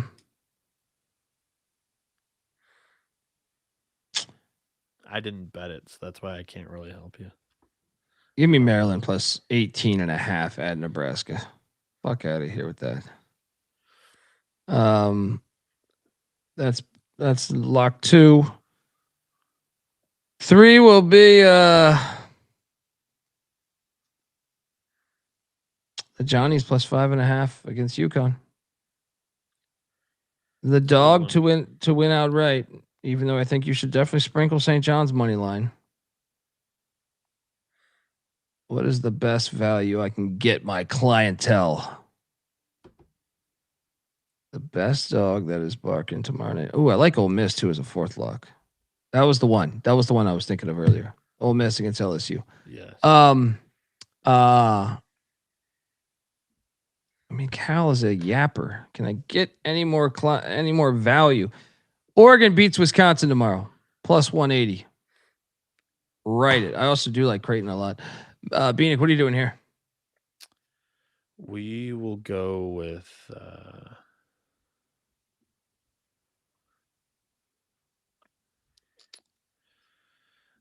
I was looking something up there real quick. Okay. All of them are in the same window. So I usually hate doing this, but they're my 3. I'm sorry. Can I take back the money line play? Yeah. It's Wofford against East Tennessee State plus 290. East Tennessee State's already clinched. Wofford plus 290 at ETSU. Fire. Sorry. No, all good. Yeah, I typically hate, loading up on one entire window, but all 3 of my favorite plays today came in that 9:00 window. Give me Creighton minus 4.5 against DePaul. I just think that's a slam dunk in a multitude of ways. I don't think they lose. Was it 2 straight to DePaul? I don't think they lose. That is a very good play. That's right there with me as one of the top plays. Yeah, it's the revenge angle. They lost their last game against St. John's by like 30, and they're in Omaha. Like that building's usually pretty good for them. Give me Arkansas minus 7.5. I've been pretty anti Texas A&M down the stretch, just because I thought they kind of cooked the books how they opened the conference slate and went on that huge run. They've come back down to earth. I will continue to bet good teams against A&M there, and then Portland plus 27.5. I just think that you've got Gonzaga, who's already clinched a share of the title in the conference. They've got St. Mary's next. They're dealing with injuries, and they can't afford any more. I think that Mark Few pulls the reins in, calls off the dogs up 25, and they win by 16 later on in that game. The dog, I didn't have one that I actually really, really liked today. So I will point you to a conversation that Colby and I had, and I was like, you know what? That's a solid dog. It's Tulane. They're plus 5.5, plus 188 on the money line. They're hosting Tulsa. I mean, they're red hot. Tulane's red hot right now. Yeah, Tulsa's lost 3 road games this year already in conference play, and Tulane's won 5 of the last 6, 4 in a row. Give me the green wave and round Hunter. There we go, folks. Noah Bieniek on Twitter at NoahB77_. Check out the college baseball experience. Also check out the college football experience, which I host. I'm on Twitter at the Colby D. The college basketball experience is on Twitter at TCE on SGPN. YouTube.com/the college experience. Hit that like and subscribe button. We will see you at Vegas. Remember, Wednesday, March 18th, Overhang Bar at the Circa, 6 p.m. Let's go. Till tomorrow, folks. This is the college basketball experience. You better start thinking about yours. And we out of here.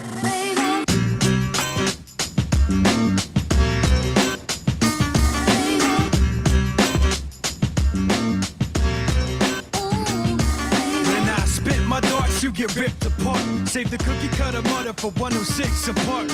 Cause of your liquor will I sip your heart. You never dumb it down, dawg. If you're smart, I throw out a couple of lines. Biters are quick to cross. Bishop you on a dick till I piss you off. It goes tits and bras, lips and jaws. I use my common sense to see the bitch and all. Good thing you got the market corner, kids and malls. Grip the red carpet as you slip and fall off. Another career spear, thanks for trying to block. You get an A for effort and an F for shut the fuck up. Here's a hint, put down the mic, you catch a glimpse. And keep your eyes wide when you see me. Mics, I seize them, so when you see him, you got a good reason to look, catch a glimpse.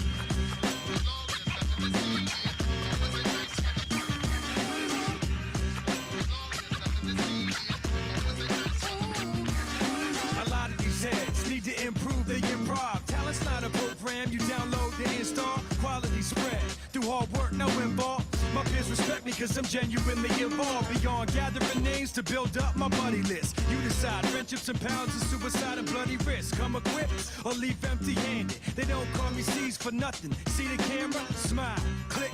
Here comes the picture. You act like a child.